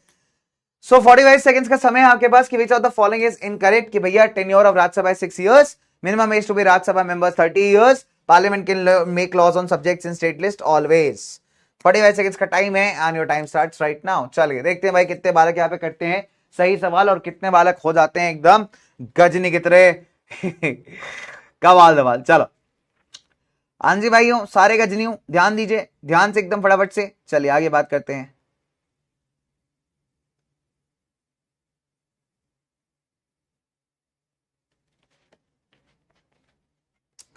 डन, चलो हमजा भाई चाहिए? मिल गई डेफिनेशन तुमको और डिफाइन करूं? लड़का हमारा जो इतना प्यारा बच्चा था यार, इतना बढ़िया बच्चा था हमारा, क्या यार बच्चा बिगड़ गया बताओ यार। रेडियंट बैच में इतना प्यारा बच्चा हुआ करता था, वही वाले तुम हो ना भाई हमजा? रेडियंट वाले प्यारे बालक, क्या बात है, वेरी नाइस। कोई बात नहीं बेटा भावेश भाई, मिस्टेक हुआ है चलेगा, कोई दिक्कत नहीं है।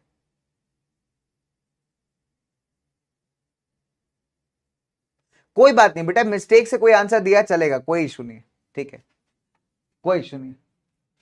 बच्चे 238 मेंबर्स, सबका नाम आप हर साल नहीं याद कर सकते। जो 238 मेंबर्स होते हैं वो आपके स्टेट से चूज किए जाते हैं, ठीक है? इसको हम हाउस ऑफ द स्टेट्स कहते हैं, है ना? तो ऑब्वियस सी बात है बेटा कि जो 238 मेंबर्स आपके आ रहे हैं, ये अलग अलग भारत के जो स्टेट्स के असेंबलीज है ना, वहां से इलेक्ट करके इनको भेजा जाता है राज्यसभा, ठीक है? तो वहीं के जो लोग होते हैं, जो पहले एमएलएज होते हैं, लेजिस्लेटिव असेंबली के मेंबर्स होते हैं, उन्हीं में से लोगों को चूज किया जाता है। हम लोग वोटिंग नहीं डालते उन्हें ना, इनडायरेक्ट वोट है। तो वहीं लेजिस्लेटिव असेंबली के जो मेंबर्स हैं वही अपने में से लोगों को चूज करते हैं और राज्यसभा का मेंबर फिर आगे बनाते हैं। तो इनडायरेक्ट इलेक्शन है, यानी हम लोग भारत के लोग डायरेक्टली अपॉइंट नहीं कर रहे राज्यसभा मेंबर्स, ठीक है बेटा? चलिए बहुत सिंपल है और ये चेंज होता रहता है, राइट?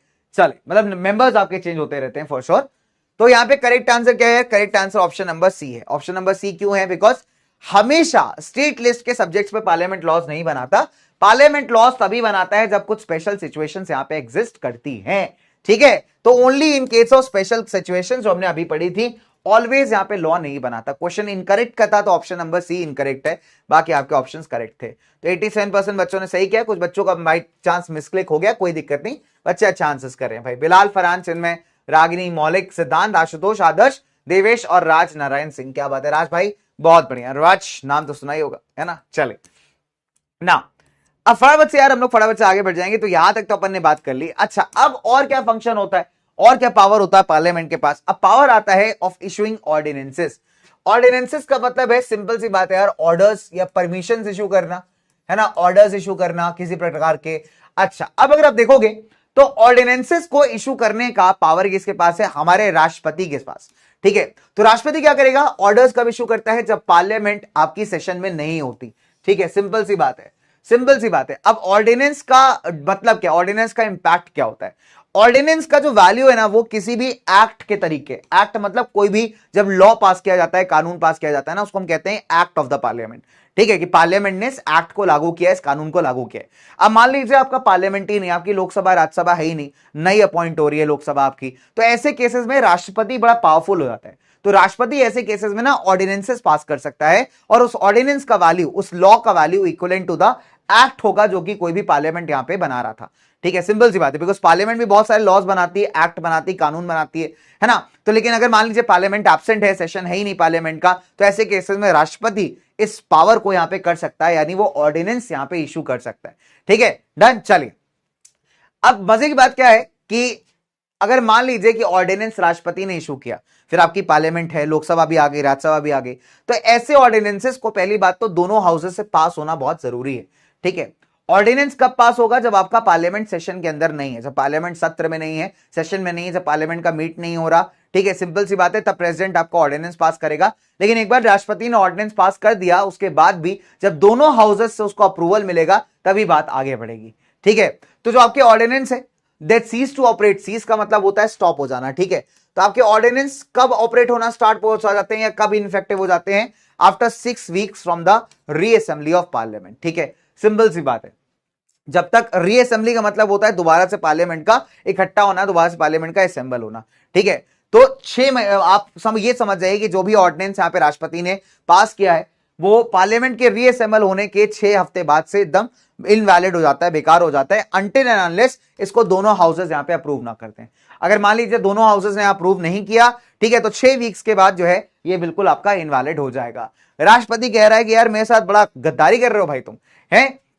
एक तरफ तो कह रहे हो भैया राष्ट्रपति की पावर बहुत ज्यादा है, राष्ट्रपति जो है जब सेशन मीटिंग नहीं हो रही, जब पार्लियामेंट के अंदर आप देखो कि लोकसभा राज्यसभा मिल नहीं रहे, मीटिंग्स नहीं कर रहे, सेशंस नहीं कर रहे, तब मैंने ऑर्डिनेंस पास किया, ऑर्डर पास किया। एक तरफ तो तुम कह रहे हो कि भैया किसी भी एक्ट के बराबर है, और दूसरी तरफ कह रहे हो कि तब तक इसको हम वैलिड नहीं मानेंगे जब तक दोनों हाउसेस इसको अप्रूव नहीं कर देते। और मान लीजिए दोबारा से एक सेशन आ जाता है, लोकसभा राज्यसभा अपनी वापस बढ़िया फंक्शन करने लगते हैं, तो और लेट्स से कि अगर अप्रूवल नहीं मिलता है तो 6 हफ्ते के बाद रीअसेंबलिंग ऑफ द पार्लियामेंट के आपका ये पूरा ऑर्डिनेंस इनवैलिड हो जाएगा या स्टॉप टू ऑपरेट करेगा, मतलब इसका वैलिडिटी खत्म हो जाएगा। तो यार राष्ट्रपति के साथ सबसे ज्यादा धोखा हो रहा है। राष्ट्रपति ऑन पेपर्स, यार भारत में अगर आप राष्ट्रपति की पावर्स की बात करोगे तो ऑन पेपर्स राष्ट्रपति की पावर बहुत ज्यादा है। मतलब आप ये समझ लो राष्ट्रपति को जो है ना आप एकदम राजा मान सकते हो देश का एक तरीके से, है ना। बट उन पेपर्स, ऑन पेपर्स पावर की जब आप ग्राउंड रियलिटी चेक करोगे तो हर एक के लिए राष्ट्रपति को बेचारा कहां से अप्रूवल लेना पड़ रहा है? पार्लियामेंट से, लोकसभा राज्यसभा से, ठीक है। भैया मालिक अप्रूवल दे दो, मालिक अप्रूवल चाहिए हमको, अप्रूवल, ठीक है। तो ये होता है। तो राष्ट्रपति की ऑन पेपर पावर तो यार एकदम हवाबाजी वाली, एकदम खतरनाक। और भाई साहब राष्ट्रपति से ऊपर तो कोई है नहीं।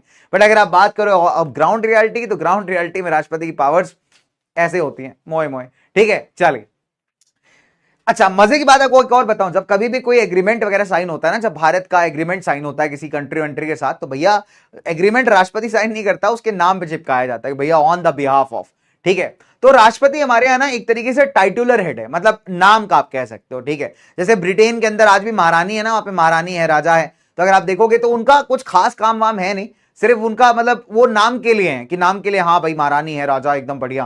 तो वैसे हमारे यहाँ भी राष्ट्रपति का भी सेम काम है, ठीक है, कि नाम के लिए है भैया राष्ट्रपति साहब, लेकिन रियल पावर्स की बात करें तो रियल पावर्स बहुत कम ही है ऑन ग्राउंड पेपर्स पे तो बहुत ज्यादा है, ठीक है। चलिए आगे बात करते हैं। अब आती है बात फाइनेंशियल पावर्स की, ठीक है। फाइनेंशियल पावर्स क्या होते हैं? नाउ जो एस्टिमेट है रिसीप्ट्स का एंड एक्सपेंडिचर ऑफ द सरकार का। अब देखिए सरकार कई सारे खर्चे करेगी, सरकार भी बहुत सारे खर्चे करती है भाई, कई सारे डेवलपमेंट प्रोजेक्ट्स हैं, कई सारी स्कीम्स बनानी है।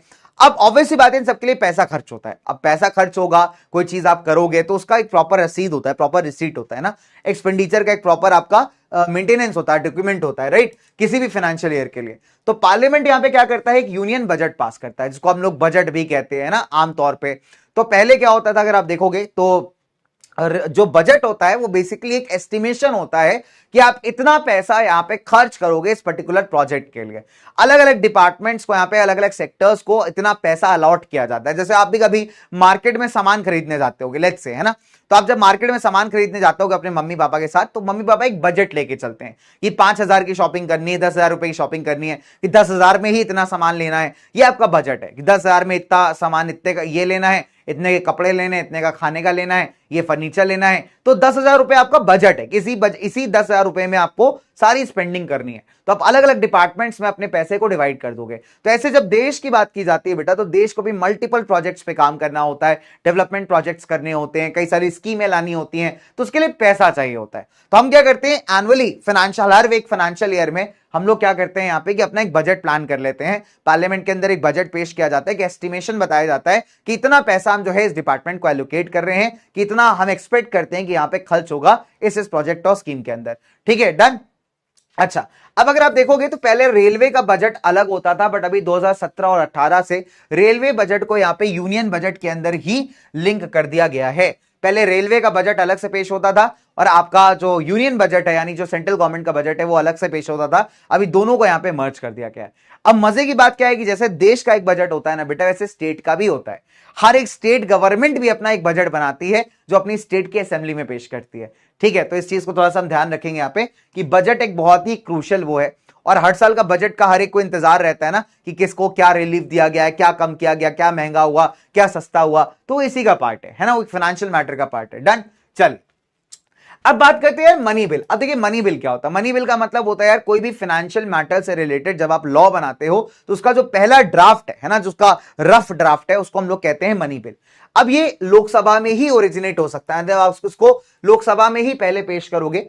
सो after passing by Lok Sabha it is sent to the Rajya Sabha. Rajya Sabha has to pass it within 14 days. 14 दिन से ज्यादा राज्यसभा इसको डिले नहीं कर सकती। ये एक बहुत ही स्पेशल पावर है लोकसभा की जब मनी बिल की बात की जाती है। तो मनी बिल को आप इंट्रोड्यूस कहां करते हो, लोकसभा के अंदर। लोकसभा ने एक बार पास कर दिया तो राज्यसभा के पास जाएगा। राज्यसभा अपने सजेशन दे सकता है कि आप ऐसा कर लीजिए, इंप्रूवमेंट कर लीजिए, लेकिन इसको 14 दिन से ज्यादा डिले नहीं कर सकता। 14 दिन के बाद पास करना ही करना पड़ेगा। तो राज्यसभा के पास फाइनेंशियल मैटर है मनी बिल को लेकर के अगर आप देखेंगे तो पावर बहुत कम है, ठीक है। तो फाइनेंशियल मैटर्स में राज्यसभा का सिर्फ एडवाइजरी रोल है, या एडवाइस कर सकती, बता सकती, सजेस्ट कर सकती, लेकिन चेंजेस यहां पे नहीं कर सकती, ठीक है। और सजेशन मानना ना मानना लोकसभा के ऊपर अगेन डिपेंड करता है। तो लोकसभा के पास क्लियरली पावर है कि राज्यसभा के रिकमेंडेशंस को एक्सेप्ट किया जाए या फिर रिजेक्ट किया जाए। तो राज्यसभा यहां पे थोड़ी सी लेस पावरफुल हो जाती है जब फाइनेंशियल मैटर की बात की जाती है कि नंबर 1 मनी बिल को सिर्फ और सिर्फ आप लोकसभा में इंट्रोड्यूस करोगे, एक बार पास हो गया राज्यसभा के पास जाएगा।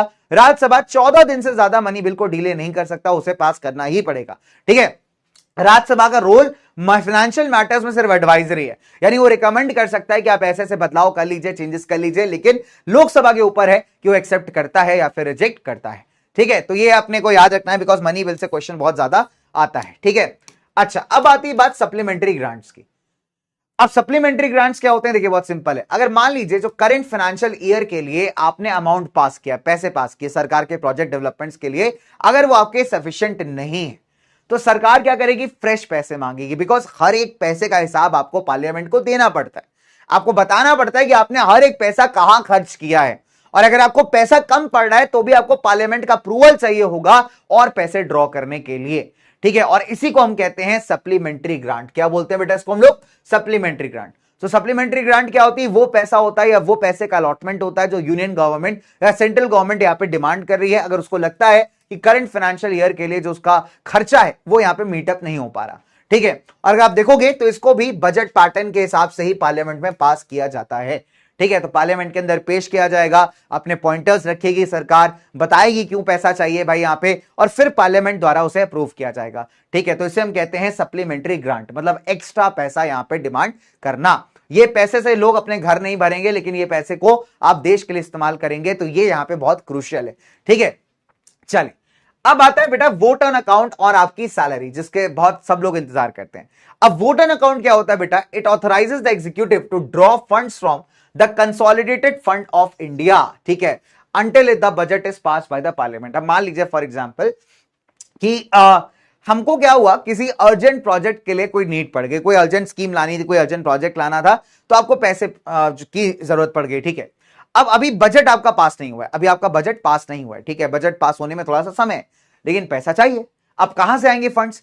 अब हमारे पास ना एक खजाना होता है, इसका भारत का खजाना कह लीजिए या कंसोलिडेटेड फंड्स ऑफ इंडिया कह लीजिए। ठीक है, मतलब जहां पे जितना भी आप पैसा इकट्ठा करते हो, देश में रेवेन्यू कमाते हो, वो बेसिकली उस फंड का पार्ट होते हैं, कंसोलिडेटेड फंड ऑफ इंडिया। इसको आप कई बार इमरजेंसी के टाइम पे भी इस्तेमाल कर सकते हैं। अब आपको क्या करना पड़ेगा, यहां पे पार्लियामेंट से इसका अप्रूवल लेना बहुत जरूरी है। अब मान लीजिए पार्लियामेंट के अंदर बजट अभी तक पास नहीं हुआ है, ठीक है, तो ऐसे केसेस में जो आपका एग्जीक्यूटिव मतलब जो आपका मंत्री है, जो आपकी सरकार के लोग हैं, उनके पास एक ऑप्शन होता है, इसको हम कहते हैं वोट ऑन अकाउंट।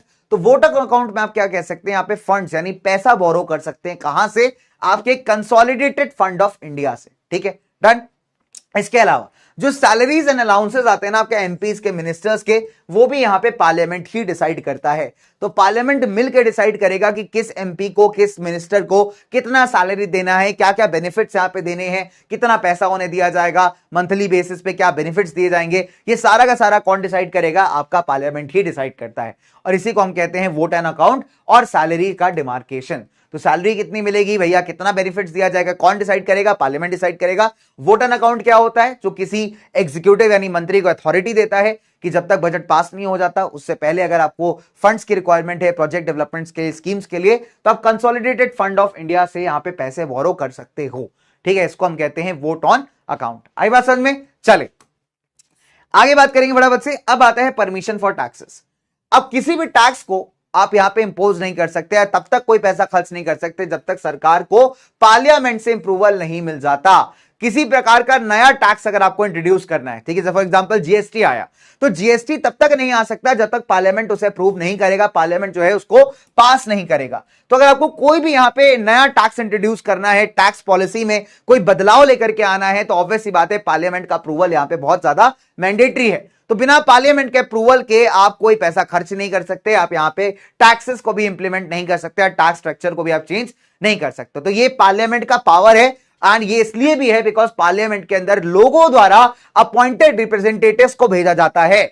और लोग, डेफिनेट सी बात है, जो सरकार के पास पैसा आता है बेटा, वो लोगों से ही आता है। सरकार जो पैसा खर्च करती है वो लोगों से ही करती है। जब लोग पैसा कमाते हैं, देश के अंदर जॉब्स करते हैं, टैक्स भरते हैं, कई सारे तरीके से टैक्स भरते हैं, इनकम टैक्स होता है, सेल्स टैक्स होता है, प्रॉपर्टी पे टैक्स होता है, आप जो अपना मूवी देखने जाते हो उस पर भी टैक्स होता है मेरे दोस्त, एंटरटेनमेंट टैक्स होता है। बस सांस लेना छोड़ दिया बेटा, सांस लेने पे भी टैक्स लगेगा किस दिन। ठीक है, अब बहुत सारे लोग भारत में टैक्स चोरी भी करते हैं। देखो, जो आदमी जॉब कर रहा है वो तो टैक्स चोरी नहीं कर पाएगा, उसके पास ऑप्शन ही नहीं है। टैक्स चोरी मचाते हैं बिजनेसमैन, दुकानदार, ठीक है, खासकर वो दुकानदार जो बिल जनरेट ही नहीं करते, आपका बिल जनरेट करके देते ही नहीं आपको, है ना, तो वो करते हैं टैक्स चोरी दबा करके। भाई गवर्नमेंट का पैसा मानना, टैक्स नहीं भरना। आपने देखा होगा ना, इस व्यापारी क्या रेड पड़ी, इतने करोड़ का छापा, इतने करोड़ मिले इनकम टैक्स वालों को, है ना, यहां से पैसा निकला इनकम टैक्स के पास, इनकम टैक्स वालों को पैसा मिला, तो है ना, ईडी के रेड पड़ गए भैया। तो बड़े बड़े मंत्री लोग भी बहुत सारे स्कैम्स करते हैं, ठीक है, बड़े बड़े बिजनेसमैन बहुत सारे स्कैम्स करते हैं, आपने देखा होगा। तो ये वो लोग हैं जो कई बार टैक्स चोरी करते हैं, बहुत टैक्स चुराते हैं, है ना। और मार कौन खाता है? मार खाता है आम आदमी, मेरे जैसे लोग, आपके पेरेंट्स हो गए जो कि बेचारे जॉब्स कर रहे हैं, छोटे बिजनेस वाले लोग, वो क्या ही टैक्स चोरी करेंगे यार, इतना तो उनका प्रॉफिट ही नहीं है। बट बड़े बिजनेस वाले आप देखोगे कई बार क्या करते हैं, टैक्स चोरी करते हैं ना। और सफर कौन करता है? पूरा देश करता है, खासकर मिडिल क्लास आदमी। ठीक है, चलिए आगे बात करते हैं, लेट्स मूव फर्दर। चलिए जी, आगे बात की जाए यार, थोड़ा बालों को संवार करके, है ना, एकदम खतरनाक, समझ रहे हो, हाँ, बाल बाल उड़ जाते हैं यार। चलिए, तो हमने क्या देखा कि यार परमिशन फॉर टैक्सेस के लिए भी आपको पार्लियामेंट का अप्रूवल बहुत ज्यादा मैंडेटरी होता है दोस्त। चलिए, अब इसी के साथ लेट्स हैव अ क्वेश्चन, ठीक है, let's have a question. Question कहता है, vote on account allows the executive to draw funds from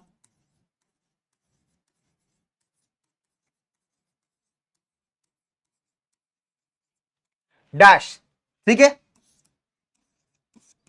state bank of India,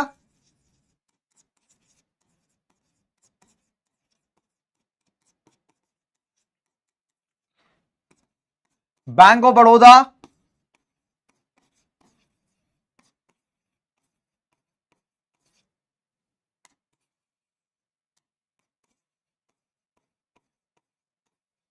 option number C RBI, option number D consolidated funds of India.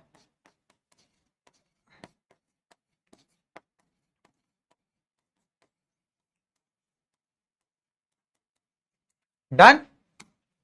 चलिए 45 seconds का समय दूंगा बच्चों आपको. पहले फटाफट से क्वेश्चन देख लीजिए कि vote on account allows executive to draw funds from state bank of India, bank of Baroda, RBI, consolidated funds of India. चलिए सिंपल है सवाल, बढ़िया क्वेश्चन है, मस्त क्वेश्चन है. चलिए आई 45 सेकंड्स का समय है.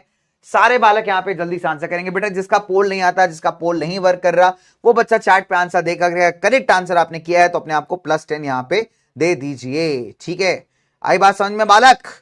जी हाँ, क्या बाल चल, बहुत बढ़िया, कमाल बवाल दबाल, क्या बात है यार. एक बड़ा पुराना विलन आता था, उसका नाम था दज्जाल. किसी ने अगर देखा हो, हातिम करके एक सीरियल आता था बहुत बढ़िया पहले, है ना. मेरा बड़ा फेवरेट विलन था भाई वो. Okay, very nice.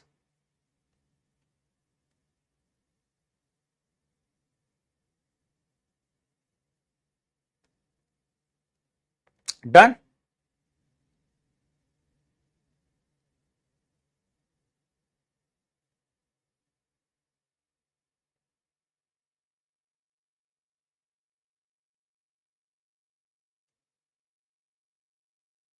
ओके ठीक है.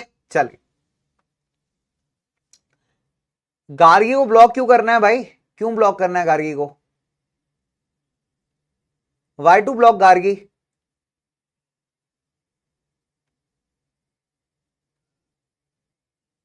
चलिए, बहुत बढ़िया बच्चे, बहुत सिंपल है.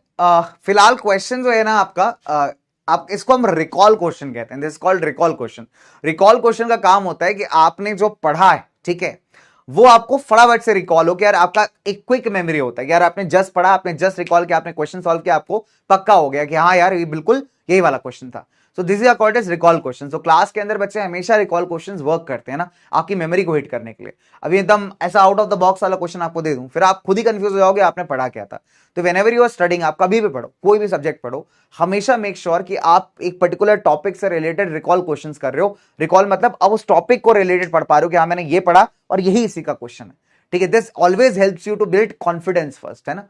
तो ऑब्वियसली बात है बच्चे, आप हार्ड क्वेश्चन आप करोगे सिर्फ, है ना, बाकी बालक हमारे फिर मुंह ताकेंगे, उससे दिक्कत हो जाएगी. एंड गार्गी को ब्लॉक क्यों कर रहे हैं भाई? Why should be block Gargi? In fact पता है तुमको यार, एक पीछे बैच मैनेजर बैठा होता है प्रॉपर, वो देखेगा तुम ब्लॉक गार्गी लिख रहे हो, तुम ही ब्लॉक मार देगा. फिर तुम लिखते रहो फिर ब्लॉक गार्गी यार, है ना. फिर उसके बाद कहोगे यार सर ब्लॉक हो गए हैं, तो ऐसे मत किया करो. चलो, consolidated funds of India is the correct answer, option number D. चलो एक क्वेश्चन पूछ ही लेता हूं तुमसे, एक बढ़िया क्वेश्चन पूछते हैं. 92%. बिलाल, हमजा, फरहान, राशि, नितिन, रागिनी, ओजस, सकीना देख रहा है, Vinod, Anshika and we have lot of people. चलिए एक और क्वेश्चन करता हूं. चलो एक और क्वेश्चन पूछते हैं भाई. ठीक है, 30 सेकंड्स का टाइम दूंगा इस बार, क्योंकि 15 सेकंड एक्स्ट्रा दिया भाई तो तुम गूगल शुगल भी कर सकते हो. Consolidated funds of India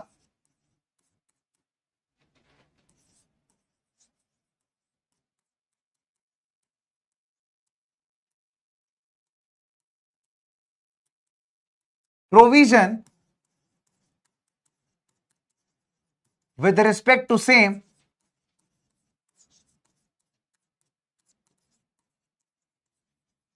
is given in dash of the constitution. ठीक है, चलिए 4 ऑप्शंस. ठीक है, चलो 4 ऑप्शन है, सारे बच्चे यहां पे लिख लेंगे. बढ़िया मस्त क्वेश्चन है.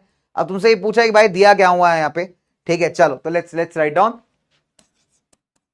Article 365, article 266 part 1, article 35 and article 1 of the constitution. चलिए, तो जो कंसोलिडेटेड फंड्स ऑफ इंडिया का प्रोविजन है with respect to the same, ये भारत के कौन से आर्टिकल के अंदर दिया हुआ है? 30 सेकंड्स का टाइम दूंगा इसके लिए, मैं 45 सेकंड्स नहीं दूंगा, 45 सेकंड्स थोड़े ज्यादा हैं। अभी इंस्टेंटेनियस आपको आंसर करना है, मुश्किल से आपके पास 10-20 सेकंड 20 सेकंड्स आएंगे आपके पास आंसर करने के लिए ऑलमोस्ट। एंड चलो, तो जो बच्चे आंसर नहीं कर पाते वो आंसर यहाँ पे चार्ट पे करेंगे and your time starts now. ठीक है, करेक्ट आंसर पे मिलेंगे आपको +10 पॉइंट्स। चलिए,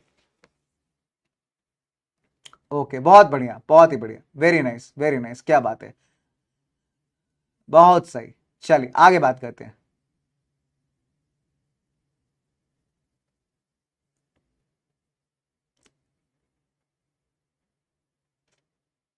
ओके, बहुत बढ़िया बहुत बढ़िया, क्या बात है, आगे बढ़ते हैं भाई, आगे फटाफट से। चलिए,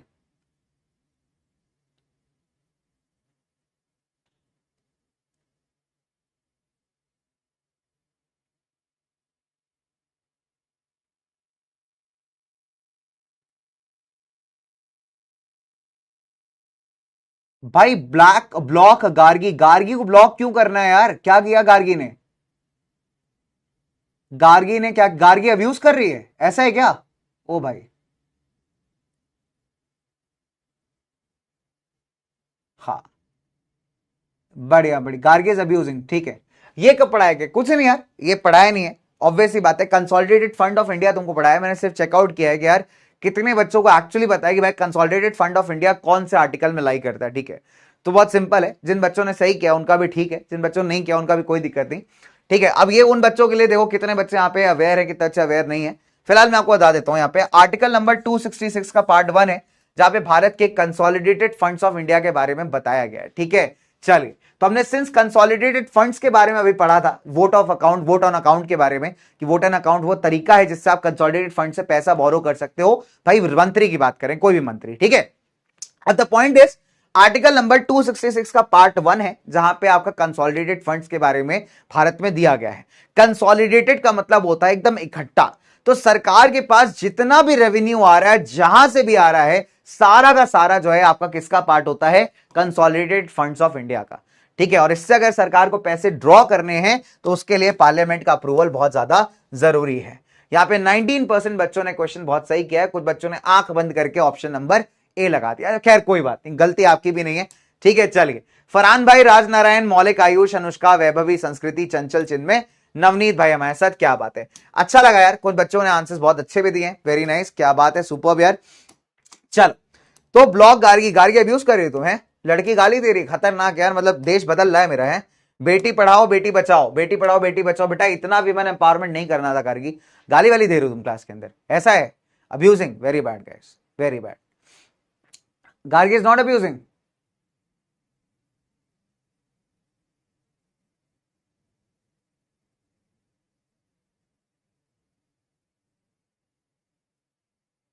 अच्छा, ऑल आर लाइंग, कोई बात नहीं बेटा, लाई करने दो, एक काम करते हैं, देखो बहुत सिंपल है।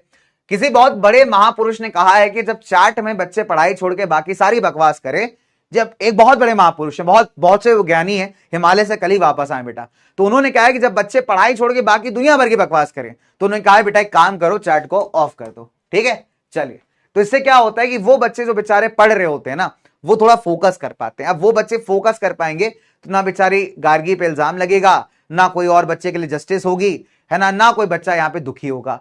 तो इस बहुत बड़े महापुरुष ने यही बात कही है, कल ही हिमालय से वापस आए थे, शाम को मिले थे, जब चैट में बच्चे पढ़ाई छोड़ के बकवास करें तो चैट को कुछ समय के लिए ऑफ कर दीजिए, बच्चों को बहुत शांति मिलती है। ठीक है, और बच्चा फोकस करके यहां पे पढ़ पाता है। चलो, इसी तरीके से बेटा तुम्हारे मन को भी शांति मिलेगी और तुम फोकस करके पढ़ पाओगे। तो अब जब क्वेश्चंस मैं तुमको दूंगा तब चैट को यहां पे थोड़ा सा ऑन कर लेंगे। ठीक है, आई बात समझ में दोस्त? चलिए आगे बात करते हैं। तो बेटा सब शांति शांति है, आगे बात करते हैं फटाफट से। नाउ अब the point is very simple, अब आती है भाई जुडिशियल पावर्स। तो यहां तक हमने बात की अभी पार्लियामेंट की, फाइनेंशियल पावर्स की, और अब हम बात करेंगे पार्लियामेंट के जुडिशियल पावर्स की। अब इसमें नंबर 1 पे आ जाता है इंपीचमेंट ऑफ द प्रेसिडेंट। महाराज राष्ट्रपति को भी आप हटा सकते हो। कितना जबरदस्त कॉन्स्टिट्यूशन हमारा। सोचो, अगर राष्ट्रपति को आप हटा नहीं सकते, अगर राष्ट्रपति को आप बिल्कुल भी हटा नहीं पाते, तो यार उसमें तो बड़ा गड़बड़ हो जाता। राष्ट्रपति चाहता तो अपनी मनमानी भी चला सकता था। तो अब हमने क्या किया है, एक प्रोसीजर होता है, इसको हम कहते हैं इंपीचमेंट।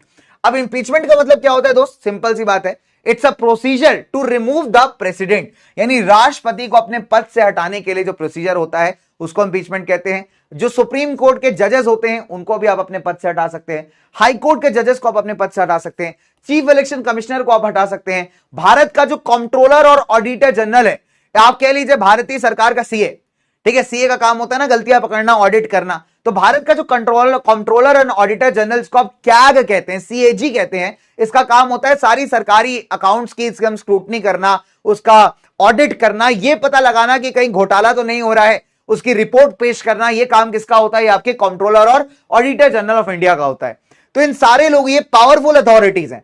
तो अगर मान लीजिए कि ये वायलेशन कर रहे हैं, है ना, कॉन्स्टिट्यूशन को फॉलो नहीं कर रहे, अपने पद का गलत इस्तेमाल कर रहे हैं, ठीक है, मिसकंडक्ट कर रहे हैं, मतलब इनको जो रिस्पॉन्सिबिलिटीज दी गई है उनको सही से नहीं निभा रहे, तो ऐसे किसी भी केसेस में पार्लियामेंट इन सारे लोगों को अपने प्रोफाइल से हटा सकता है। राष्ट्रपति को, सुप्रीम कोर्ट के जजेस को, चीफ जस्टिस को आप हटा सकते हो, हाई कोर्ट जजेस को, कंट्रोलर और ऑडिटर जनरल ऑफ इंडिया को, और इलेक्शन कमीशन के चीफ इलेक्शन कमिश्नर को भी अपने प्रोफाइल से यहां पे हटाया जा सकता है, अगर आप जो है अपना काम ठीक से नहीं करते, कॉन्स्टिट्यूशन को फॉलो नहीं करते। और इसी को हम कहते हैं इंपीचमेंट पावर, ठीक है। तो एक जुडिशियल पावर है पार्लियामेंट की। तो अगर मान लीजिए इंपीचमेंट में क्या होता है कि कोई भी हाउस यहां पे चार्जेस लगा सकता है किसी के ऊपर, मतलब जिसको आप हटाने की बात कर रहे हो, इंपीचमेंट की बात कर रहे हो, उसके ऊपर कोई भी हाउस यहां पे चार्जेस लगा सकता है कि भैया ये गलतियां जो है इस पर्सन ने यहां पे की है ना।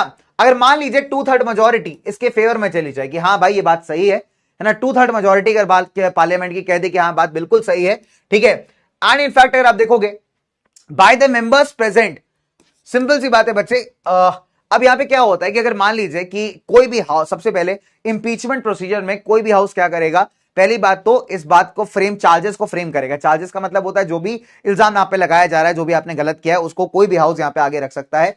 फिर अगर रेजोल्यूशन को आप जो है 2/3 मेजोरिटी से पास कर दे, तो मतलब जो टोटल हाउस के मेंबर्स हैं उसका 2/3 मेजोरिटी से अगर आपका रेजोल्यूशन पास हो जाता है एंड जितने भी मेंबर्स प्रेजेंट हैं वो भी इसकी फेवर में वोट कर देते हैं, ठीक है, तब अगर आप देखोगे तो इस रेजोल्यूशन को और आगे पास किया जाएगा, किस पे, आपके अदर हाउस पे। फॉर एग्जांपल मान लीजिए लोकसभा में मुद्दा उठाया गया, ठीक है, अब लोकसभा ने कहा कि यार ये गलत काम किया है भैया चीफ जस्टिस ने, चीफ इलेक्शन कमिश्नर ने, ये इनके अगेंस्ट आरोप है, इनके अगेंस्ट चार्जेस हैं।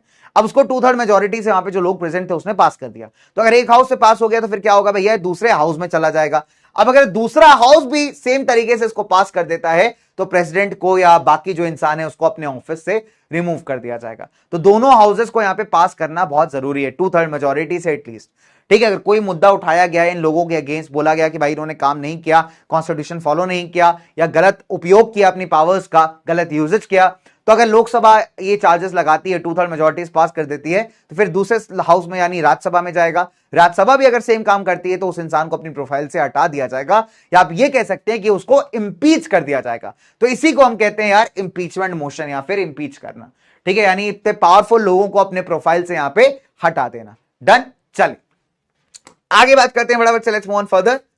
चलिए अब बात करते हैं भाई पनिशमेंट की। अब देखिए पनिशमेंट क्या होता है, देखो बहुत सिंपल सी बात है, पार्लियामेंट किसी भी इंसान को पनिश कर सकता है पार्लियामेंट के काम को ऑब्स्ट्रक्ट करने के लिए। या अगर मान लीजिए आपने हाउस की बेइज्जती की, बहुत ज्यादा बेइज्जती कर दी, लोकसभा वाले राज्यसभा को बोल रहे हैं अरे राज्यसभा एक नंबर का बेकार सभा, राज्यसभा है राज्यसभा बेकार सभा, बेकार सभा, भैया कुछ काम धाम नहीं करते तुम लोग, आप हाउस की ही बेइज्जती कर रहे हो, राज्यसभा लोकसभा की इंसल्ट कर रहे हो आप, है ना आप, या फिर जो पार्लियामेंट की नॉर्मल फंक्शनिंग है उसमें आप रुकावट डाल रहे हो, उसमें जो है आप क्या कर रहे हो बच्चे, ऑब्स्ट्रक्शन क्रिएट कर रहे हो। तो ऐसे केसेस में क्या होगा कि भैया आपको यहां पे बताया जाएगा, आपको यहां पे क्लियरली पनिश किया जाएगा, सस्पेंड किया जा सकता है, कुछ समय के लिए हटाया जा सकता है, वार्निंग दी जा सकती है कि आपने ये काम गलत किया है, ठीक है। तो 1961 में पार्लियामेंट ने क्या किया था, जो एडिटर थे, किसके एडिटर, ब्लिट्स न्यूज़पेपर के, उन्होंने काफी कुछ गलत छापा हुआ था, ठीक है, एक एमपी के बारे में, मेंबर ऑफ पार्लियामेंट के बारे में, तो उनको रिप्रीमांड किया गया था। रिप्रीमांड का मतलब होता है to tell something you have done wrong, to tell someone about a wrong, to tell someone that you have done something wrong.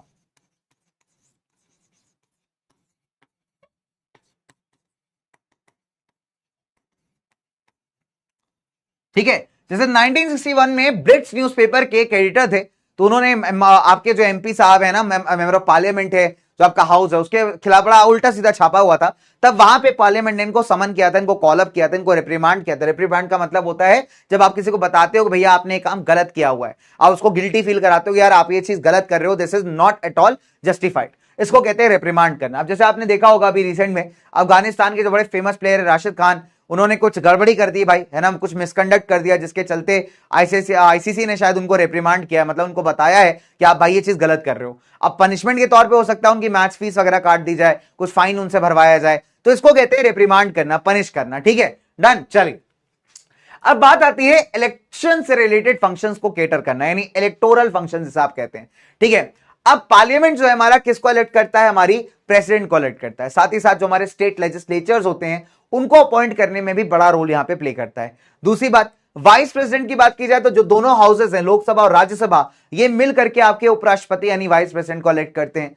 फिर लोकसभा की अगर बात करें तो लोकसभा अपना स्पीकर और डेप्यूटी स्पीकर अपॉइंट करती है, जो पूरे लोकसभा की फंक्शनिंग को यहां पे देखता है। ठीक है, फिर राज्यसभा अगर आप देखोगे तो अपने डेप्यूटी चेयरमैन को अपॉइंट करती है अपने मेंबर्स के बीच में से, राइट। चलिए, तो ये क्या हो जाती है यार, हमारी इलेक्टोरल फंक्शंस हो जाते हैं हमारे पार्लियामेंट के। क्या क्या इलेक्टोरल फंक्शंस है, प्रेसिडेंट का चुनाव करना, साथ ही साथ आपके वाइस प्रेसिडेंट को चूज करना। ठीक है, फिर लोकसभा अपना स्पीकर अपॉइंट करती है, डेप्यूटी स्पीकर अपॉइंट करती है, डेप्यूटी मतलब असिस्टेंट स्पीकर अपॉइंट करती है। फिर राज्यसभा की बात करें तो राज्यसभा अपना असिस्टेंट चेयरमैन अपॉइंट करती है अपने बीच में से लोगों के। तो इसको हम कहते हैं इलेक्टोरल फंक्शंस, यानी इलेक्शन से रिलेटेड फंक्शंस।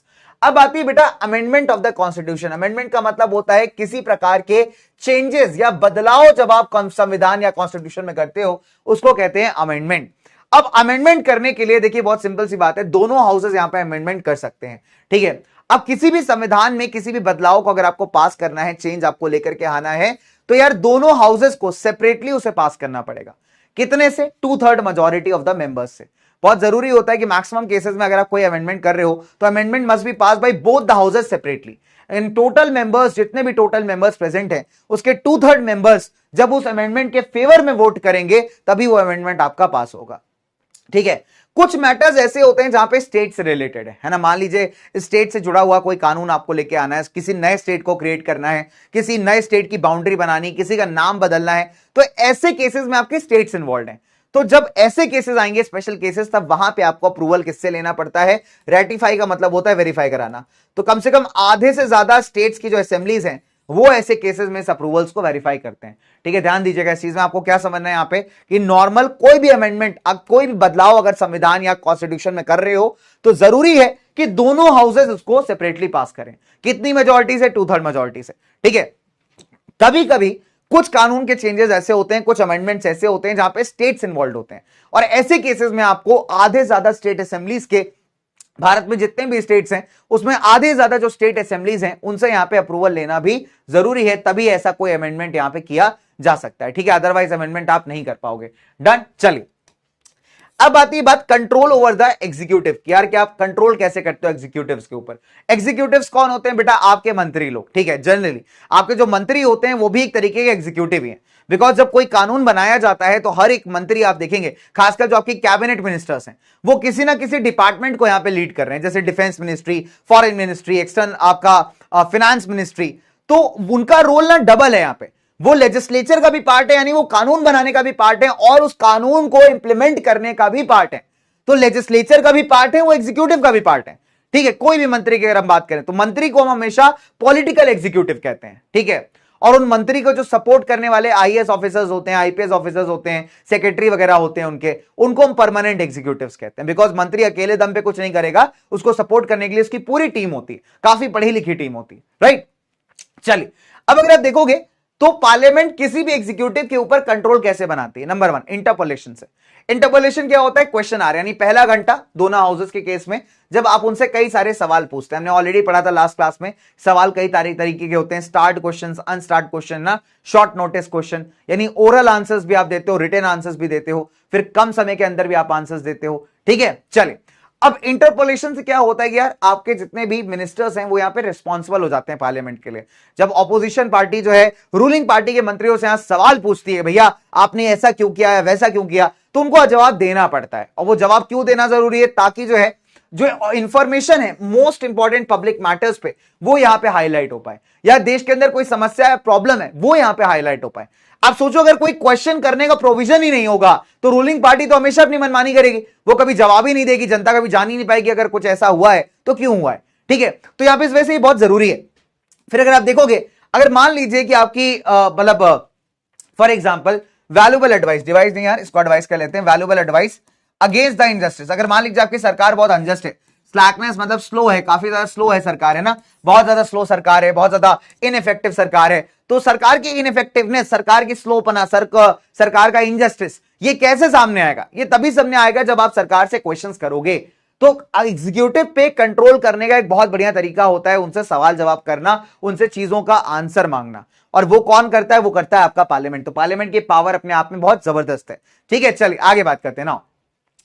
अब मान लीजिए that is vote of no confidence, हमने लास्ट क्लास में पढ़ा था नो कॉन्फिडेंस मोशन, है ना, कि मान लीजिए फॉर एग्जांपल सरकार, जो आपकी रूलिंग पार्टी, जो रूलिंग गवर्नमेंट है, वो कॉन्स्टिट्यूशन को फॉलो नहीं कर रही, कॉन्स्टिट्यूशन के अगेंस्ट जाके काम कर रही है। ठीक है, इसके अलावा हो सकता है कि मतलब जो भाई देश के लोग हैं उनका सरकार के अंदर कॉन्फिडेंस खो गया, तो देश के लोगों की आवाज को पार्लियामेंट में कौन उठाएगी? आपकी ऑपोजिशन पार्टी। हमने लास्ट क्लास में नो कॉन्फिडेंस मोशन पढ़ा था। तो ऑपोजिशन पार्टी अगर स्पीकर के पास जाके कह दे कि हमें एक नो कॉन्फिडेंस मोशन पास करना है, कहने का मतलब है कि हमें रूलिंग पार्टी की सरकार में भरोसा नहीं रहा, तो ऐसे केसेस में अगर मान लीजिए फॉर एग्जांपल ये नो कॉन्फिडेंस मोशन पास हो जाता है, तो प्राइम मिनिस्टर को अपने पूरी कैबिनेट के साथ रिजाइन देना पड़ेगा। ऐसे केसेस में आपकी लोकसभा जो है डिसॉल्व भी हो सकती है। ऐसे केसेस में जो पूरी मिनिस्ट्री है, पूरी मिनिस्टर्स की टीम है, वो डिसॉल्व हो जाएगी, खत्म हो जाएगी, रिजाइन कर जाएगी, आपके फ्रेश इलेक्शंस कंडक्ट होंगे यहां पे। ठीक है, तो ये बड़ा इंपॉर्टेंट है।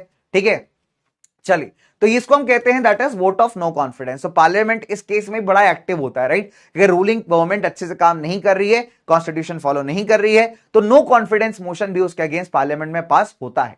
ठीक है, अगर वो हार जाती है उस वोट्स को, तो उसको रिजाइन करना पड़ेगा, नई सरकार अपॉइंट होगी, राइट? चलिए, नाउ इसके अलावा एडजर्नमेंट मोशन, सिंपल सी बात है, एक एडजर्नमेंट का भी आप कह सकते हैं एक तरीके से इसके पास पावर होता है। कैसे होता है दोस्तों? बहुत सिंपल है। नंबर वन, एडजर्नमेंट का मतलब हमने क्या देखा था, जब कभी भी मोशन की बात करते हैं तो मोशन का मतलब होता है किसी प्रकार का प्रपोजल। ठीक है, सिंपल सी बात है, जब हम किसी प्रकार का मोशन पास करते हैं पार्लियामेंट में, लास्ट क्लास में पढ़ा था, तो उसका सिंपल ऑब्जेक्टिव होता है कि बाकी सारे काम को साइड में रख करके जितने भी अर्जेंट इंपॉर्टेंस के मुद्दे हैं उनको यहां पे डिस्कस करना। इसलिए अगर आप देखोगे तो ऐसा मोशन क्या करता है, कई बार normal working of the house को इंटरप्ट करता है। लेकिन जनरली ऐसे चीजों का अलाउ किया जाता है, मान लीजिए कोई नेचुरल कैलामिटी आ जाए, है ना, रेलवे एक्सीडेंट्स हो जाएं, आपके फ्लड्स आ जाएं, आपके बाढ़, साइक्लोन आ जाए, अर्थक्वेक आ जाए, या कोई बहुत बड़ी बीमारी आ जाए, तो ऐसे केसेस में यार बाकी सारी चीजें ना सेकेंडरी हो जाती हैं। देश को संभालना, देश की प्रॉब्लम्स को सॉल्व करना यहां पे मैंडेटरी हो जाता है, राइट? तो ये बहुत क्रूशियल अपने को यहां पे समझना पड़ेगा यार कि एडजर्नमेंट मोशन यानी ऐसा कोई भी प्रपोजल पास करना भी पार्लियामेंट का एक इंपॉर्टेंट फंक्शन। ठीक है, जहां पे आप अर्जेंट पब्लिक इंपॉर्टेंस के मुद्दों को यहां पे लाके लोगों के सामने रख रहे हो। ठीक है दोस्त, चलिए नाउ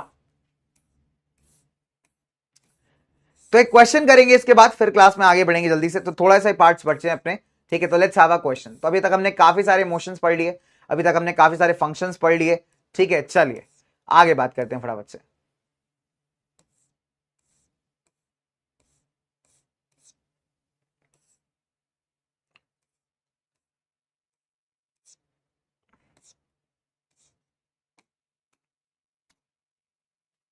चलो, so let's have a question फटाफट से।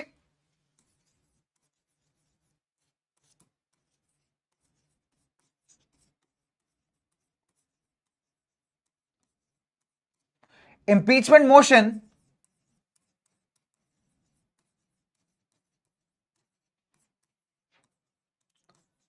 needs to be passed by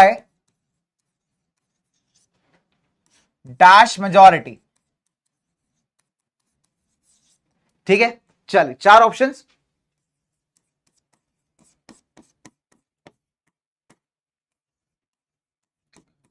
1/5, 2/3, 3/4, 1/3। चल, सो चार ऑप्शन से बच्चे, यहां पे मैं आपके चार्ट ओपन करूंगा। चार्ट इसलिए ओपन करूंगा ताकि बच्चे हमारे यहां पे आंसर्स दे पाए। ठीक है, चलिए, तो महाज्ञानी पुरुष ने यह भी कहा था कि जब बच्चे आंसर्स करें तो चार्ट को थोड़ा सा ओपन कर देना चाहिए। तो बोलो बाबा महाज्ञानी की जय। क्या बात है, 45 सेकंड्स का टाइम है बच्चों के पास and your time starts now. चलिए, तो इंपीचमेंट मोशन फटाफट से आई गेस अभी आप अपने चार्ट्स कर पाओगे, कोई दिक्कत नहीं, कोई टेंशन नहीं। तो बेटा ये महाज्ञानी बाबा ने कहा है, उन्हीं के एडवाइस में फॉलो कर रहा हूं। उन्होंने कहा यार आप ऐसा करोगे तो बच्चों का बहुत भला होगा। मैंने कहा ठीक है, करना पड़ेगा, बच्चों के लिए तो करना पड़ेगा, है ना। चलिए, बहुत बढ़िया, आ जाओ यार जल्दी से फटाफट से। चलो आंसर करो भाई, चार्ट पे आंसर कर सकते हो आप, चार्ट पे आंसर कर सकते हो। चलिए फटाफट से, जी हाँ बिल्कुल सही।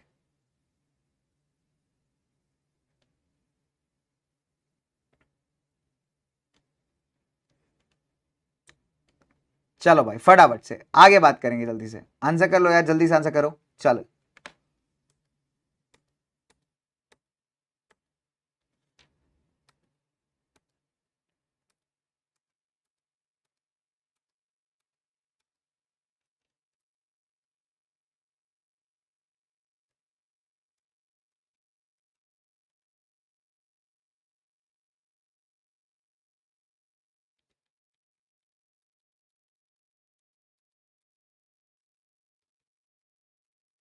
डन, बढ़िया बढ़िया बढ़िया, सुबह कर रहे हो भाई, तुम बहुत अच्छा कर रहे हो, बहुत ही बढ़िया कर रहे हो।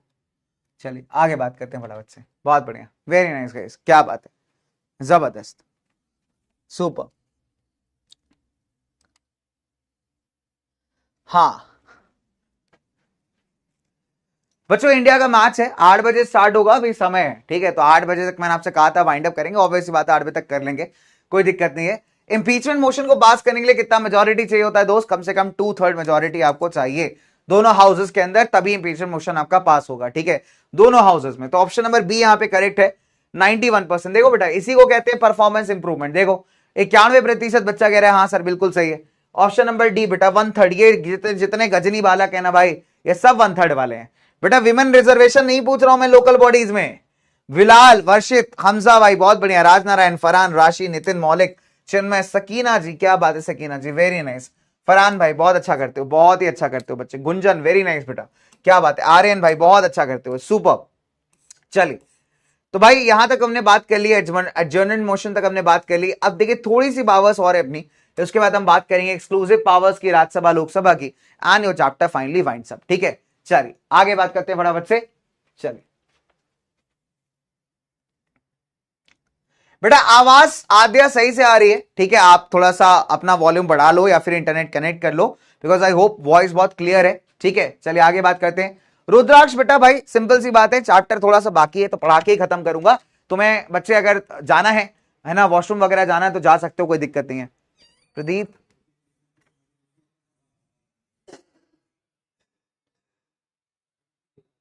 सर स्टूडियो पर्सन कोई,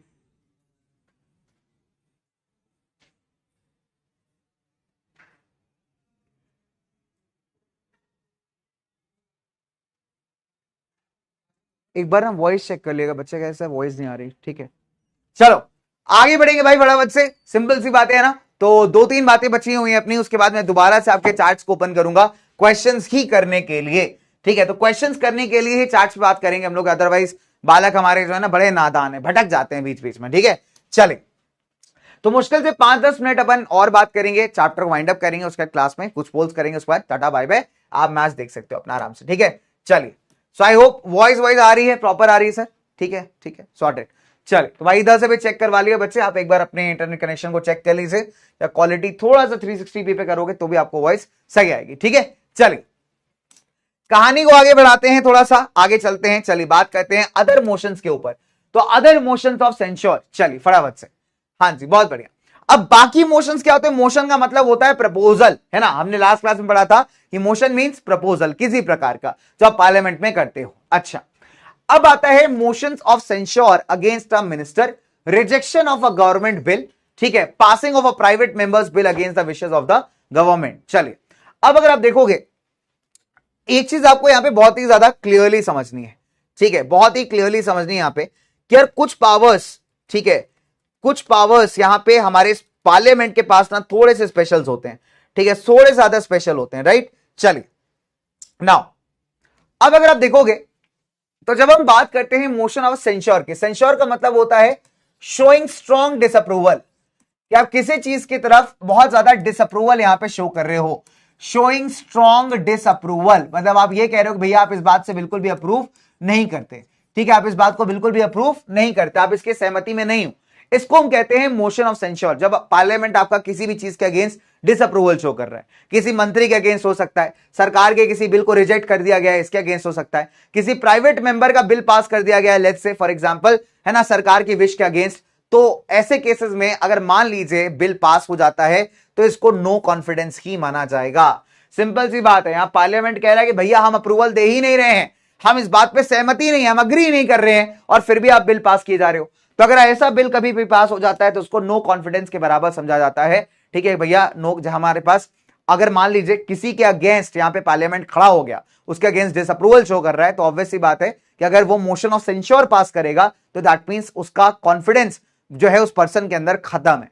तो मतलब आप कह सकते हो कि उसकी प्रोफाइल को यहां पे बहुत ज्यादा खतरा हो जाएगा। ठीक है, that is motion of censure. तो सेंश्योर का मतलब होता है किसी के अगेंस्ट डिसअप्रूवल शो करना। तो किसी भी के अगेंस्ट भी इस चीज को पास किया जा सकता है ना, आपके सरकार के किसी बिल को रिजेक्ट कर दिया गया है उसके अगेंस्ट भी पास किया जा सकता है, किसी मंत्री के अगेंस्ट पास किया जा सकता है, या फिर सरकार की विश के अगेंस्ट अगर कोई काम किया गया है तो भी ऐसे मोशंस को आप पास कर सकते हैं। तो बिल्कुल नो कॉन्फिडेंस के बराबर इसकी वैल्यू है। ठीक है, चलिए आगे बात करेंगे। अब बात करते हैं मॉनेटरी कंट्रोल की। अब पैसा कंट्रोल कैसे होता है? देखिए ऑब्वियस सी बात है, सरकार काफी सारा पैसा कमाती, कई सारे रिसोर्सेस है ना, सरकार लोन्स भी लेती है, सरकार टैक्स भी लेती है, सरकार को बाहर से भी कई बार ऑर्गेनाइजेशन सपोर्ट करती हैं। तो सरकार ये जितना भी पैसा है ना बेटा, इसको आप कंट्रोल कैसे करोगे? तो मॉनेटरी कंट्रोल मतलब आपके पैसे का कंट्रोल।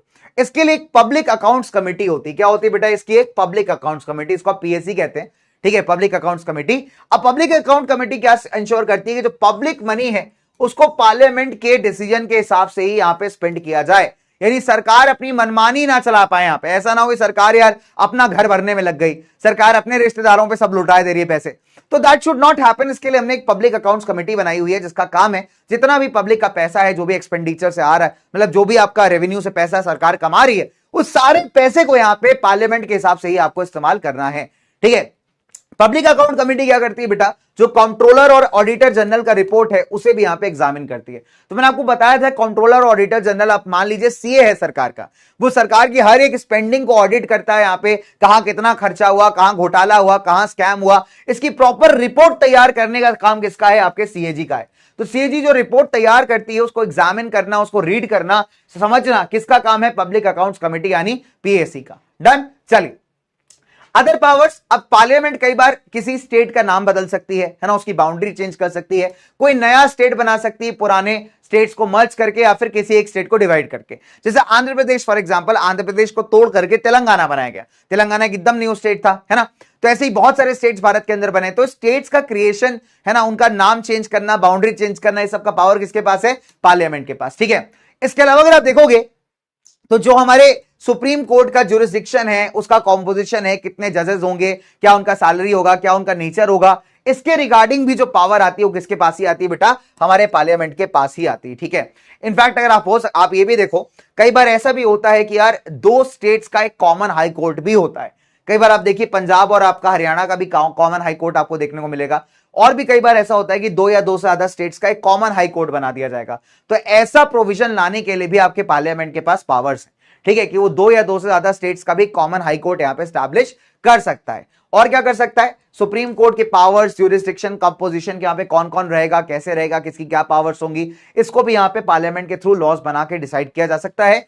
और किसी भी स्टेट्स की एग्जिस्टिंग स्टेट्स को बनाया की बाउंड्री चेंज कर सकते हो, उसका नाम आप चेंज कर सकते हो, या फिर किसी नए स्टेट्स को भी यहां क्रिएट करने का पावर पार्लियामेंट के पास ही है।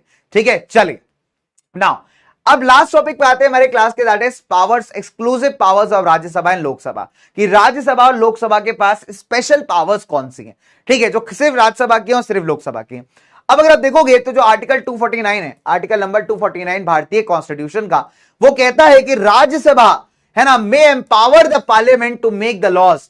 ठीक है, अब सिंपल सी बात है, राज्यसभा के पास यहां पे पावर आ सकती है स्पेशली अगर मान लीजिए स्टेट लिस्ट का कोई सब्जेक्ट है, ठीक है, अब यहाँ पे स्टेट लिस्ट हमने अभी थोड़ी देर पहले पढ़ा था कि पार्लियामेंट के पास पावर होती है कुछ स्पेशल केसेस में स्टेट लिस्ट के सब्जेक्ट पे कानून बनाने की, ठीक है। तो आर्टिकल 249 कहता है कि राज्यसभा के पास ये पावर आ सकती है कि वो लॉज बना सकता है with respect to a state list subject. State list के अंदर कोई सब्जेक्ट है, अगर वो मान लेती है फॉर एग्जांपल 2/3 मेजोरिटी से राज्यसभा कह दे कि ये जो स्टेट लिस्ट का सब्जेक्ट है ये नेशनल इंपॉर्टेंस की बात है, तो ऐसे केसेस में पार्लियामेंट यहां पे लॉज बना सकता है, ठीक है। हमने जस्ट अभी थोड़ी देर पहले पढ़ा था कि स्पेशल केसेस जहां पे पार्लियामेंट के पास स्टेट लिस्ट में मौजूद सब्जेक्ट पे लॉज बनाने की पावर है। तो एक पावर यह है कि जब राज्यसभा इस बात को डिक्लेयर कर दे 2/3 मेजोरिटी से कि कोई स्टेट लिस्ट का जो सब्जेक्ट है वो नेशनल इंपॉर्टेंस का है, तब पार्लियामेंट के पास पावर आ जाएगी यहां पे लॉज बनाने की, ठीक है।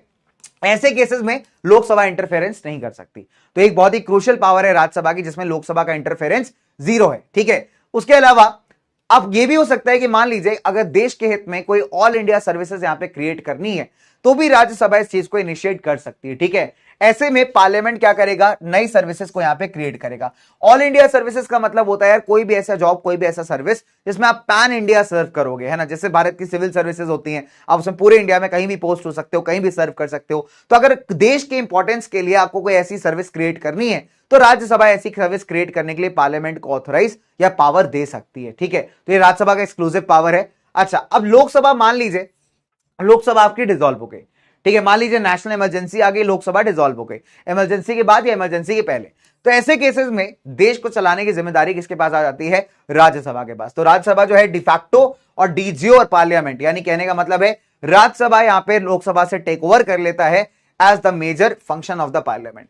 तो ये कब होगा, मान लीजिए स्टेट के अंदर, देश के अंदर कोई इमरजेंसी आ गई, तो इमरजेंसी से पहले या तो लोकसभा डिसॉल्व हो गई, खत्म हो गई आपकी, है, या इमरजेंसी के बाद डिसॉल्व हो गई। तो ऐसे केसेस में कोई तो चाहिए ना देश चलाने के लिए, तब राज्यसभा के पास बाय डिफैक्टो यानी बाय डिफॉल्ट पावर आ जाती है कि वो देश को भी यहां पे रन कर सकती है, ठीक है। तो ये पावर किसकी है यार, हमारी राज्यसभा की एक्सक्लूसिव पावर्स हैं।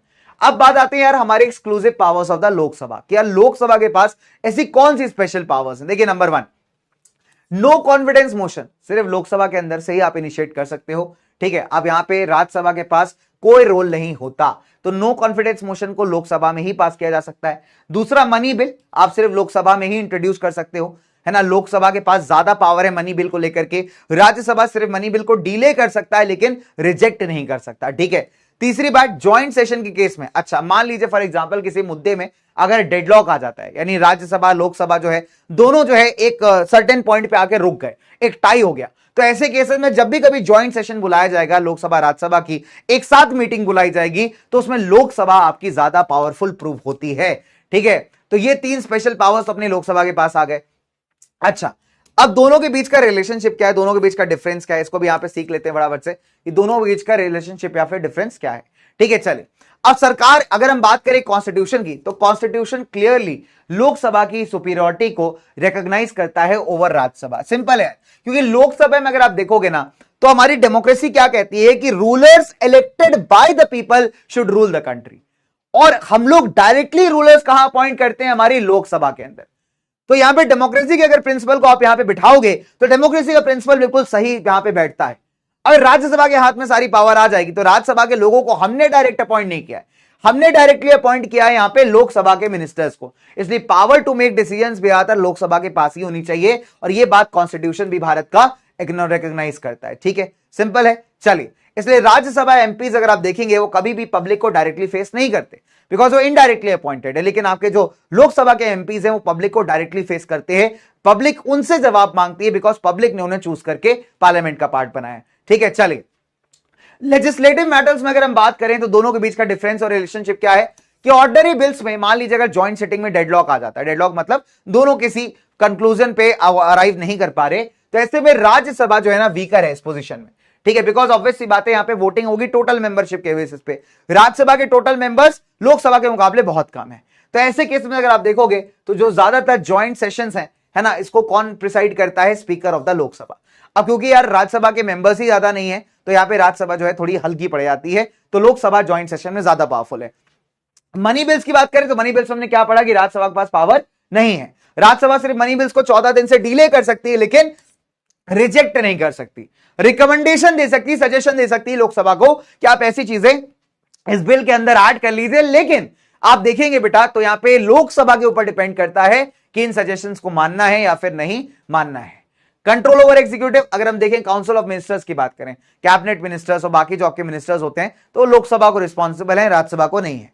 नो कॉन्फिडेंस मोशन में राज्यसभा के पास कोई पावर्स नहीं, हमने जस्ट पढ़ा। और अगर हम बात करें दोनों members of both the houses, तो ये सरकार से यहां पे क्वेश्चंस पूछ सकते हैं, ठीक है। तो सिंपल सी बात, अगर कंट्रोल ओवर एग्जीक्यूटिव की बात की जाए तो नो कॉन्फिडेंस मोशन में लोकसभा पावरफुल है, राज्यसभा बिल्कुल नहीं है। ऐसे काउंसिल ऑफ मिनिस्टर्स यानी जो मंत्रिमंडल है आपका, ठीक है, complete cabinet ministers, minister of states वगैरह को मिला करके वो लोकसभा को रिस्पॉन्सिबल है, राज्यसभा को नहीं है, ठीक है। चलिए, वाइस प्रेसिडेंट और प्रेसिडेंट के इलेक्शन की बात की जाए तो दो यार ऑब्वियस सी बात है, दोनों ही लोग इक्वली इंपॉर्टेंट है, ठीक है। Both the house on equal footing in this respect. Equal footing का मतलब होता है कि यार जब वाइस प्रेसिडेंट और प्रेसिडेंट को आप चूज करते हो तो लोकसभा राज्यसभा दोनों के मेंबर्स का जो वोट काउंट है वो इक्वल तरीके से ही काउंट होता है, मतलब दोनों का वैल्यू आप देखोगे तो सेम तरीके से ही काउंट होता है।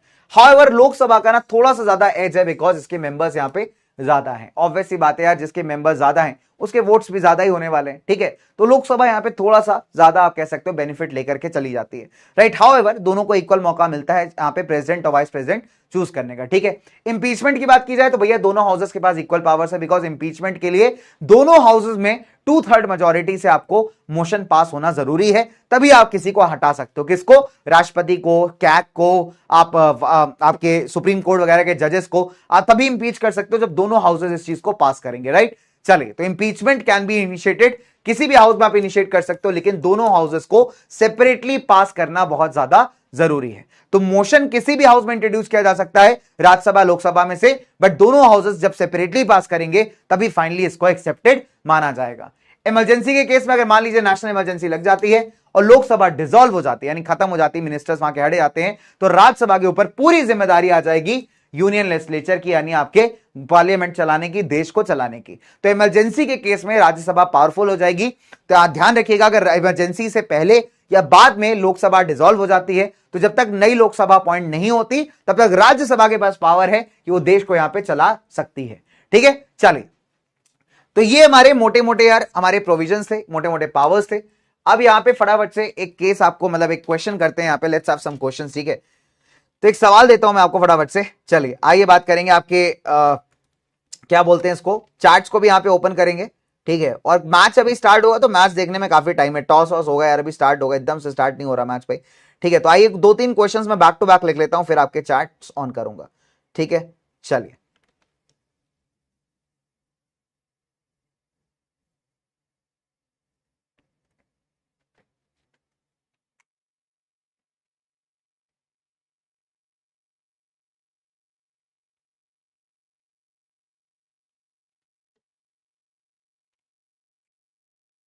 चलो, so let's have a question.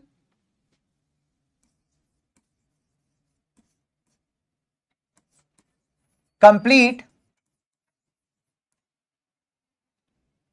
The given analogy.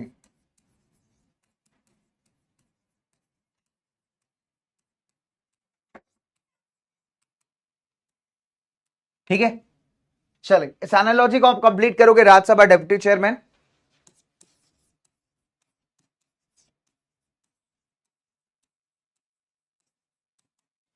Deputy chairman,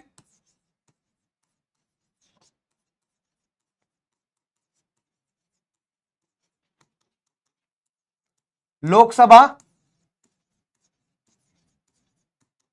dash, 4 options.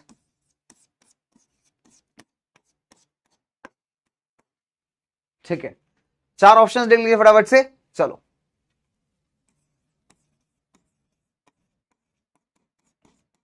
Opposition leader,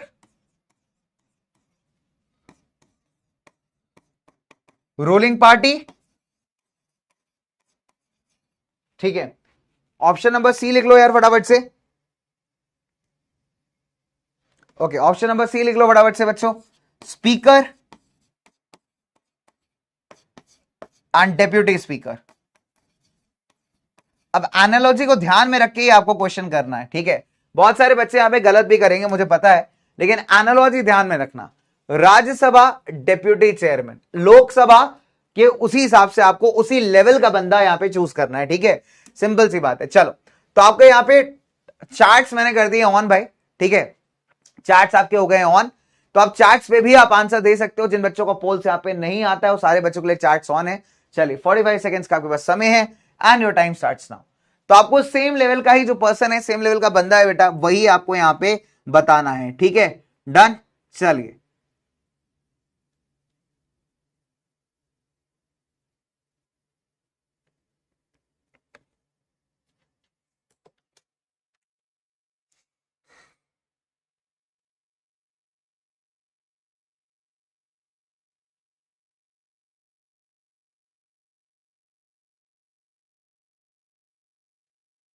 फटाफट से भाई, फटाफट से भाई, जल्दी से चलो।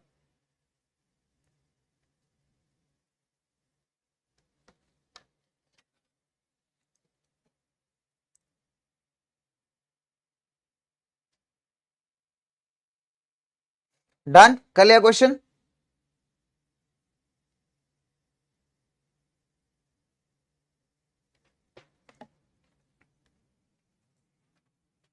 ओके, बहुत बढ़िया। तो मैंने क्या कहा था भाई, सेम लेवल का बंदा आपने यहां से उठाना है। यहां पे अगर डेप्यूटी चेयरमैन था तो आपका आंसर यहां पे क्या होना चाहिए दोस्त, डेप्यूटी स्पीकर। डेप्यूटी भाई, सेम लेवल का बंदा उठाना था। यहां पे लोकसभा में क्या होगा, डेप्यूटी स्पीकर, यानी आपका ऑप्शन नंबर डी यहां पे बेटा करेक्ट है। ठीक है, option number D is correct. बहुत बढ़िया, 74% बच्चों ने सही किया है। कुछ बच्चे यहाँ पे स्पीकर करके बैठे। देखो स्पीकर गलत नहीं हो सकता, लेकिन यहां पे गलत है क्योंकि मैंने आपसे क्या कहा था, सेम लेवल उठाना है।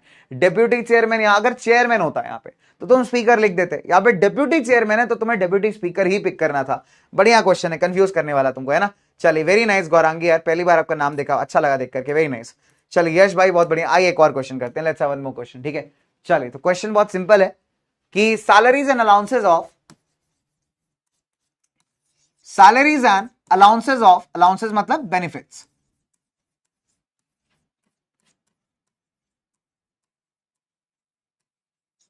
किस किस के सैलरीज एंड अलाउंसेस, आपके प्रेसिडेंट के, स्पीकर के, डिप्टी स्पीकर के, चेयरमैन के। ठीक है, president, speaker, chairman, deputy speaker, है ना। ये बेसिकली किससे दिया जाता है यार, ये किससे निकाल के दिया जाता है, कौन से फंड से यहां पे दिया जाता है, आर अ पार्ट ऑफ। ठीक है, कौन से फंड से निकाल के दिया जाता है, बस आपको इतना सा बताना है। वोटर अकाउंट, सप्लीमेंट्री ग्रांट्स,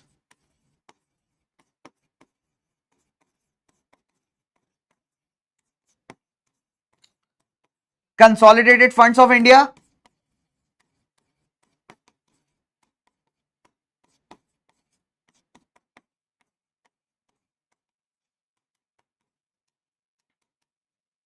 ठीक है, consolidated funds of India, and last option लिख लीजिए बच्चे, अदर एक्सपेंडिचर्स।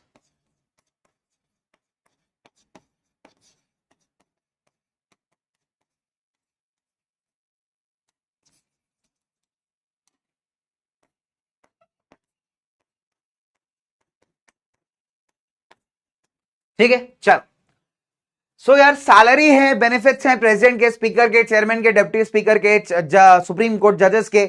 इन सबका सैलरी वैल्यू आप कहां से निकालते हो भाई, वोट ऑन अकाउंट से निकालते हो, सप्लीमेंट्री ग्रांट से निकालते हो, कंसोलिडेटेड फंड से निकालते हो, ठीक है, या फिर आपका अदर एक्सपेंडिचर से निकालते हो।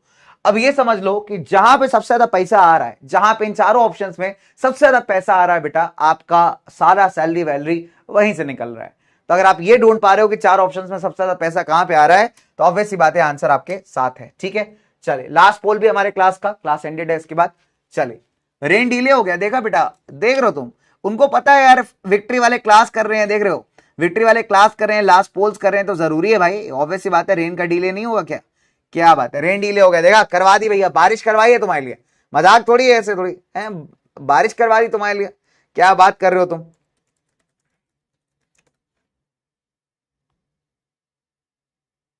इंडिया टॉस जीता, बैटिंग किया, टॉस कौन जीता भाई, येट टू बैट, अच्छा दोनों ही येट टू बैट हैं, sorry.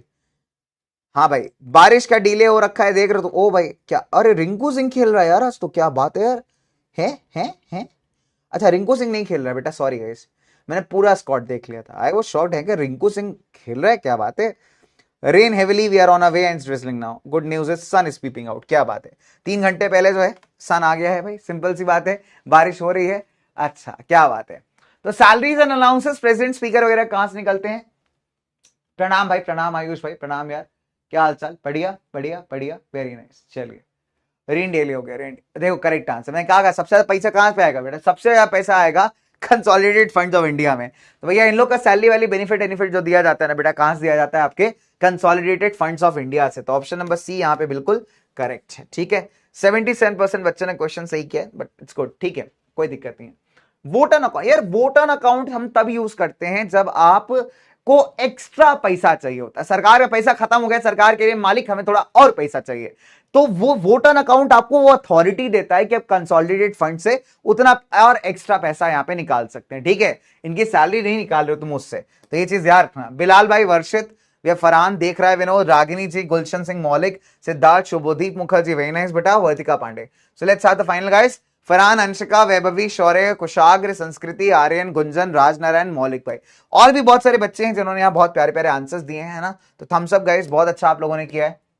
Now this also winds up your chapter that is union government. तो यूनियन गवर्नमेंट या यूनियन लेजिस्लेचर कह लीजिए आप, चैप्टर भी आपका यहाँ पे वाइंड अप होता है। ठीक है, एंड इसी के साथ आपके 2 शीट्स पेंडिंग है यहाँ पे। एक तो आपका ग्रोथ ऑफ नेशनलिज्म वाला है, तो मैंने शेयर कर दिया, अपलोड हो जाएगा वो भी, एंड इसके भी क्वेश्चंस आपके साथ अपलोड करवा दूंगा। ठीक है, चलिए डन। ओके, रेन डील है, बहुत बढ़िया। एक तो यार चार्ट्स वार्ट्स थोड़े रिफ्रेश नहीं हो रहे, बोल देता हूं एक बार मैं, प्रदीप भाई चार्ट्स रिफ्रेश करिएगा। चलिए थोड़े बालकों के चार्ट शार्ट रिफ्रेश कर लिए जाए, चार्ट शार्ट रिफ्रेश नहीं हो रहे भाई, देख लेते हैं बच्चों से एक बार, है ना। बाय गाइस, बाय बाय यार, बाय बाय बिलाल भाई, बाय बच्चों, bye, very nice, hi Neer, bye guys, bye everyone, very nice, क्या बात है। देखो भाई, बाय बच्चों, bye everyone, bye guys, bye everyone. Sir computer class कब से चल? बच्चे मेरे पास इंफॉर्मेशन नहीं है ना, मैं बहुत बार पूछ चुका हूं उनसे, हमको बता ही नहीं रहे। आज दोबारा पूछ लूंगा, एक मीटिंग है हमारी अभी 9 साढ़े 9 बजे के आसपास, तो मैं पूछ लूंगा एक बार कि बच्चे पूछ रहे थे विक्ट्री वाले कि सर कब चलाओगे कंप्यूटर की क्लास, कब से लगा के बैठे हैं आस, है ना, ऐसे ही पूछूंगा पक्का कि भैया कब से लगा के बैठे हैं आस कि कब चलेगी कंप्यूटर की क्लास। तो मैं आज पूछ लूंगा, बढ़िया चीज है, ठीक है, बिल्कुल ऐसे ही पूछूंगा भाई बच्चों से। चलिए देख दो, डाउट्स देख लेता हूं बच्चों के। हाँ, वीडियो कॉल यार थोड़ा सा टाइम चाहिए अपने को वीडियो कॉल करने के लिए, उसमें बहुत सारा टाइम लगता है। तो वीडियो कॉल्स के लिए जब अपने थोड़ा पहले खत्म करें, लगभग 7:30 पौने 8 तक, तब वीडियो कॉल्स काम कर देते हैं। 1-2 डाउट्स देख लेता हूं, कॉमन डाउट्स। जुनैदुल भाई क्या एक्सप्लेन करना है बच्चे? बच्चे मैंने कॉम्पोजिशन बताया, देखो आप तुम भी समझ लो यहां पे साथ ही साथ, है ना। मैंने क्या कहा कि यार राज्यसभा को हम अपर हाउस या हाउस ऑफ द स्टेट्स कहते हैं, ठीक है। अब द पॉइंट इज, जो मैक्सिमम स्ट्रेंथ है राज्यसभा की वो 250 लोग हैं, मतलब 250 लोग राज्यसभा का पार्ट हो सकते हैं। 238 मेंबर्स को यहां पे हम लोग जितने भी स्टेट्स होते हैं ना, हर एक स्टेट का अपने एक असेंबली होता है भाई, विधानसभा जिसे आप कहते हैं, राइट। तो वहां पे जो लोग बैठते हैं उन्हें हम एमएलए कहते हैं, यानी मेंबर ऑफ लेजिस्लेटिव असेंबली। तो वो लोग मिलकर क्या करते हैं, अपने ही बीच से कुछ लोगों को राज्यसभा में इलेक्ट करते हैं, यानी राज्यसभा में भेजते हैं, ठीक है। तो ये होता है इनडायरेक्ट इलेक्शन, यानी हम लोग डायरेक्ट इलेक्ट नहीं कर रहे, वो लोग इलेक्ट करके भेज रहे हैं, ठीक है। तो वो जो राज्यसभा मेंबर है वो भी किसी टाइम पे एमएलए रहा होगा यार, विधायक साहब रहे होंगे वो भी, बट अभी वो आपके किसका पार्ट बन चुके हैं, राज्यसभा का, ठीक है। तो ये होता है। तो 238 वैसे होते हैं, और 12 लोगों को हमारे देश के राष्ट्रपति अपॉइंट करते हैं, जो कि अलग अलग फील्ड से यहां पे बिलोंग करते हैं, culture, art, literature, sports, Bollywood industry, ठीक है। तो जो अपने फील्ड के एकदम जबरदस्त एक्सपर्ट लोग होते हैं, राइट। चलिए ठीक है, चलो। तो आर्यन भाई ये तुम्हारा क्वेश्चन भी था, answer for this question, which answer बच्चे? कौन सा क्वेश्चन का आंसर पूछ रहे हो तुम? मैंने ये पूछा कि सैलरीज एंड अलाउंसेस, सैलरीज का मतलब होता है जो आपके तनख्वाह होती है ना, हर एक को सैलरी मिलती है, जो बेनिफिट्स होती है वो आप कहां से निकालते हो? तो भारत का एक कंसोलिडेटेड फंड है, मतलब सरकार जितने भी सोर्सेस से पैसा कमा रही है वो इस फंड के अंदर जाता है, ठीक है। अब इस फंड से आपके जितने भी गवर्नमेंट के खर्चे होते हैं, मतलब जितने सैलरी वैली देने होते हैं आपको, है ना, बड़े बड़े हाई ऑफिशियल्स को, वो यहीं से पैसा आप निकाल के देते हो, ठीक है। इसके अलावा आपको एक्स्ट्रा पैसा इस्तेमाल करना है तो उसके लिए पार्लियामेंट का अप्रूवल लगता है। तो पार्लियामेंट ही डिसाइड करता है फाइनली कि किसकी सैलरी कितनी होगी, सुप्रीम कोर्ट के जजेस की कितनी होगी, वाइस प्रेसिडेंट की कितनी होगी, प्रेसिडेंट की कितनी होगी, क्या बेनिफिट्स इनको दिए जाएंगे। तो सारी चीजों का जो खर्चा है ना बेटा, वो इसी पैसों से मैनेज किया जाता है। तो this is basically consolidated fund, ठीक है। आई बात समझ में बच्चे? चलिए ओके सर, वीडियो कॉल करना किरण भाई कर लूंगा सर। क्वेश्चन में स्पीकर होना चाहिए ना, deputy chairman acted by among the members of Rajya Sabha and speaker is also acted among the. बच्चे देखो, Ritesh my dear, Ritesh from saint John's, यहाँ पे एनालॉजी दिया है। एनालॉजी का मतलब होता है आपको पेयर बनाना है, ठीक है। तो यहाँ पे सिंपल सी बात है, हमने वहां पे चेयरमैन की बात नहीं की। सो आई क्लियरली टोल्ड कि आपको सेम लेवल का बंदा अपॉइंट करना है। राज्यसभा का एक चेयरमैन, एक डेप्यूटी चेयरमैन, सॉलिड है। एक एनालॉजी वहां से होगी, डन। तो ऐसी अगर हम लोकसभा की बात करें तो लोकसभा में स्पीकर भी आप अपने से अपॉइंट करते हो, डेप्यूटी स्पीकर भी यहाँ के मेंबर्स ही मिलकर अपॉइंट करते हैं। तो अगर आपके पास डेप्यूटी स्पीकर का ऑप्शन है तो ऑब्वियस सी बात है आप एनोलॉजी वैसे ही मैच करोगे, आप वहां पे स्पीकर के लिए नहीं जाओगे, है ना। जो कि डेप्यूटी चेयरमैन आपका राज्यसभा के मेंबर्स अपॉइंट करते हैं, वैसे ही डेप्यूटी स्पीकर और जो स्पीकर है वो भी लोकसभा के मेंबर्स ही अपॉइंट करते हैं। लॉजिक आपका सही है, बट अगर हम लेवल मैच करेंगे तो वहां पे डेप्यूटी स्पीकर मोर एप्ट आंसर है, ठीक है। आई बात समझ में? तो I hope this clears it out. बच्चे मैं मालिक नहीं हूं कंपनी का, दयान भाई, ठीक है। I am not the owner. मैं आप लोगों की रिक्वेस्ट सिर्फ आगे भेज सकता हूं। आई एम ऑल्सो पर्सन जो आपको एक सब्जेक्ट पढ़ा रहा है ना, तो भाई एज एन एम्प्लॉय, मतलब मैं भी भाई मालिक आदमी नहीं हूं यार, एम्प्लॉय आदमी हूं। तो मतलब मेरा काम करता हूं। मैं आपको यही बताया कि कंप्यूटर्स आपसे कहा गया है, ठीक है। मैंने आपकी रिक्वेस्ट आगे भेज दी, मैंने आपको यही बोल सकता भाई, मैं भी रिक्वेस्ट कर सकता हूं सामने कि यार बच्चे कह रहे हैं, बच्चों का एक क्वेश्चन है कि कंप्यूटर्स कब से आएगा। मेरे को पता चला कि भाई कंप्यूटर टीचर है हमारे पास, तो मैंने आपको बता दिया कि सर आ चुके हैं, सर क्लासेस ले रहे हैं। बट बच्चे कंप्यूटर की क्लास लगाना या आपको कंप्यूटर टीचर पहुंचाना वो मेरी पावर में नहीं आता है ना, that is not my power, मेरे अंदर नहीं आता। मैं मैनेजमेंट को बोल सकता हूं कि सर बच्चे ऐसा बोल रहे हैं, बच्चे ऐसा कह रहे हैं, क्लासेस, अब क्लासेस कब से शेड्यूल होंगी, कब से नहीं होंगी, बच्चे फाइनल कॉल वहीं से आएगा। मेरे पास इंफॉर्मेशन आएगी तो मैं ऑब्वियस सी बात आपको बता दूंगा, है ना। सो दिस इज माई सिचुएशन, मतलब ये मेरा सिचुएशन है दोस्त, ठीक है। चलिए, दीपशिखा क्या समझ नहीं आया बेटा, क्या समझ नहीं आया, क्या समझ नहीं आया?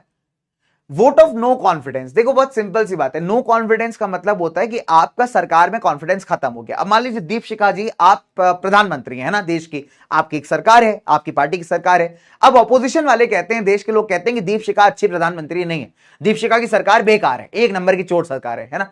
तो मतलब लोगों का कॉन्फिडेंस तो आप में खत्म हो गया। तो ऐसे में ऑपोजिशन पार्टी क्या करेगी, स्पीकर के पास जाएगी, कहेगी कि हमको नो कॉन्फिडेंस मोशन यहां पे मूव करना है। मैंने लास्ट क्लास में डिटेल में समझाया, ठीक है। अब नो कॉन्फिडेंस मोशन में क्या होगा, वोटिंग करवाई जाएगी। अगर वोटिंग आपकी सरकार के अगेंस्ट चली गई तो आपको वहां पे रिजाइन देना पड़ेगा, आपकी सरकार गिर जाएगी, इलेक्शंस होंगे, है ना। चलिए, इसी को हम कहते हैं नो कॉन्फिडेंस मोशन। डन, चलिए ठीक है बेटा, that is called as no confidence. तो अगर आपने लास्ट क्लास मिस की है तो लास्ट क्लास प्लीज अटेंड जरूर से करिएगा, ठीक है। साक्षी जी यहाँ पे, बच्चे ऑर्डिनेंस का मतलब होता है ऑर्डर्स इशू करना। मान लीजिए लोकसभा हमने क्या देखा कि हमारी जो लोकसभा राज्यसभा है वो 3 बार मिलती है साल के अंदर ना, बजट डिस्कस करने के लिए, मॉनसून सत्र, मॉनसून टाइम में, विंटर टाइम में। अब कुछ समय ऐसा भी होता होगा जब राज्यसभा लोकसभा नहीं मीटिंग कर रहे हैं तो ऑर्डर्स वगैरह तो तब भी पास होंगे। तो ऐसे में कई बार क्या करता है कि प्रेसिडेंट या राष्ट्रपति ना वो ऑर्डर पास कर देता है, तो उसके ऑर्डर्स को हम ऑर्डिनेंस कहते हैं, ठीक है। वो किसी भी लॉ के बराबर होती है। बट अगर मान लीजिए उसके ऑर्डर पास करने के बाद राज्यसभा लोकसभा दोबारा से मीटिंग करने आ जाते हैं, सेशन करने आ जाते हैं, तो फिर उसके ऑर्डर का जो वैल्यू है ना वो थोड़ा सा खत्म सा हो जाएगा, ठीक है। लेकिन उसके ऑर्डर पास करने के बाद भी दोनों हाउसेस का अप्रूवल लगेगा, तभी उसको आप उसको मतलब प्रॉपर तरीके से इंप्लीमेंट कर पाओगे। ऐसा नहीं कि राष्ट्रपति अपने मन से ऑर्डर पास कर दे, राष्ट्रपति जो भी ऑर्डर पास करेगा उसका अप्रूवल चाहिए। तो हाउसेस अगर अप्रूव कर देंगे तो वैलिड हो जाएगा, बट हाउसेस अगर अप्रूव नहीं करते हैं तो फिर वो किसी काम का नहीं रह जाएगा, ठीक है। इसको हम ऑर्डिनेंसेस कहते हैं। डन, चलिए। बच्चे सेम एज उड़ान, बच्चे ये भी अगेन ये सीरीज हम लोग जो लेकर के आए थे, मेरे पास आया था कि हम लोग सीरीज कर रहे हैं ऐसे, है ना। तो ऐसा कोई सीरीज आता है मेरे पास तो आई विल श्योरली ब्रिंग। मैं अपने से लेकर के नहीं आया हूं बच्चे, तो कोई भी सीरीज आता है, कुछ भी नया आता है तो मतलब वो बताया होता है कि हाँ भाई ये वाला सेशन लेना है, ये वाली सीरीज आ रही है, ठीक है। तो उस पर उसके हिसाब से बच्चे अपन वीडियोस करते हैं ना। अभी जैसे उड़ान के लिए किया था तो वो भी सबने किया था, मैंने अकेले नहीं किया था। एंड इट वॉज लाइक कि हाँ सर आपको ये अलग करना है ना। तो ये होता है बच्चे, मल्टीपल चीजें होती हैं दोस्त, सब चीजें अपने पावर्स में नहीं होती भाई, ठीक है। तो तुम नहीं समझोगे लक्ष्मण, तो ये वाला सिनेरियो है, ठीक है। तो मेरे पास जब भी कोई ऐसा सीरीज आता है हम लोग ऐसा करेंगे। कंसोलिडेटेड फंड्स में पैसा कहां से आता है बेटा, टैक्सेस का पैसा आता है, जो सरकार आपसे टैक्स वसूलती है। सरकार बहुत सारी कंपनी से भी पैसा वसूलती है, मतलब टैक्सेस के फॉर्म में, है ना, कई सारे उसके फॉर्म में। प्लस सरकार को कभी कभार लोन्स भी लेने पड़ते हैं, वहां से पैसा आता है। प्लस कभी कभी सरकार को अलग अलग फंड्स मिलते हैं कई सारे ऑर्गेनाइजेशन से, वो पैसा भी आता है। तो सारा का सारा पैसा आपका कहां पे, कंसोलिडेटेड फंड्स का पार्ट है, ठीक है। डन, चलिए। हाँ ओके, वेरी नाइस बात नहीं, very nice sir vote on account के टाइम पे कंसोलिडेटेड फंड्स के लिए यूज होता है ना, how it's use for salaries. बच्चे वोट ऑन अकाउंट देखो, कंसोलिडेटेड फंड में काफी सारा पैसा है, ठीक है। वोट ऑन अकाउंट एक तरीके का अथॉरिटी है जो आपको एक पावर दे रहा है कि आपके पास अगर पैसा कम पड़ा है, सरकार कह रही है यार मेरे पास खर्चे के लिए पैसा कम है, ठीक है, मेरे पास फॉर एग्जांपल इस प्रोजेक्ट के लिए पैसा कम पड़ गया, अब मैं कुछ पैसा यहां पे इस फंड से लेना चाहती हूं, तो वो जो राइट आपको मिलेगा वो वोट ऑन अकाउंट से मिलेगा, ठीक है। वैसे कंसोलिडेटेड फंड्स को हम कई तरीके से इस्तेमाल कर सकते हैं ना, ऑब्वियस सी बात है। तो एक तो हम लोग सैलरीज, जो हायर ऑफिशियल्स हैं उनकी सैलरीज के लिए इस्तेमाल भी करते हैं, प्लस सरकार को पैसा कम पड़ जाता है ना, सरकार के पास पैसा बच ही नहीं रहा, उसको और एडिशनल पैसा चाहिए, तब वो वोट ऑन अकाउंट का इस्तेमाल करेगी, तब कंसोलिडेटेड फंड से थोड़ा सा पैसा उसको दे दिया जाएगा, ठीक है, जितना रिक्वायरमेंट है पार्लियामेंट के अप्रूवल से। हाँ, what if again Bangladesh Indian Pakistan combines. बच्चे बहुत ही, सोनू माय डियर, बहुत प्यारे बच्चे हो यार तुम, बट ये बहुत ही आइडियल सिचुएशन है, तो अगर कभी ऐसा होता है देन विल सी, बट अब फिलहाल अभी ऐसा तो हो नहीं रहा दोस्त, है ना। चलिए बच्चे, winter and monsoon session is also not there. Winter and monsoon session होता है दोस्त, ऐसा नहीं होता, 3 सेशन होते हैं अपने, है ना दीपिका जी, तो वहां पे अपने को मिलना होता है, कई बार सरकारें नहीं भी मिलती हैं, ठीक है, बट एटलीस्ट एक सर्टेन नंबर के लिए उनको एटलीस्ट 1 से 2 सेशन आना ही पड़ता है डिस्कशन ऑन फंक्शनिंग के लिए। डन। चलिए नहीं भाई अभी मेंबर नहीं है बच्चे, मैंने छवि जी यार तुम दिल तोड़ रहे हो बेटा, है ना। स्टार्टिंग में मैंने आपको क्वेश्चन दिया है कि अब वहां पे प्रॉपर की टेन्योर कितना होता है मेंबर ऑफ राज्यसभा का, 6 साल का होता है दोस्त, ठीक है, किसी भी नॉर्मल राज्यसभा मेंबर्स का 6 साल का होता है। असेंबली एंड काउंसिल दोस्त, असेंबली बेटा आपकी वो होती है जहां पे डायरेक्टली आप मेंबर्स को अपॉइंट करते हो, जैसे हमारी लोकसभा हो गई ना नेशनल लेवल पे, वैसे ही स्टेट लेवल पे असेंबली होती है जहां पे लोगों ने अपॉइंट करके भेजा है, तो मैक्सिमम लॉज असेंबली बनाएगी। काउंसिल का काम होता है एडवाइस करना, कि अगर आपको लगता है काउंसिल क्या करेगी, किसी लॉ पे कुछ सजेशंस चाहिए, कोई एडवाइस देना है, तो वो आपकी विधान परिषद या काउंसिल करती है स्टेट्स के अंदर, ठीक है। डन। चलिए बच्चे, आपको निकालना पड़ेगा कि महाराष्ट्र की पॉपुलेशन के हिसाब से आपको रिप्रेजेंटेशन वहां पे मिल जाएगा, ठीक है।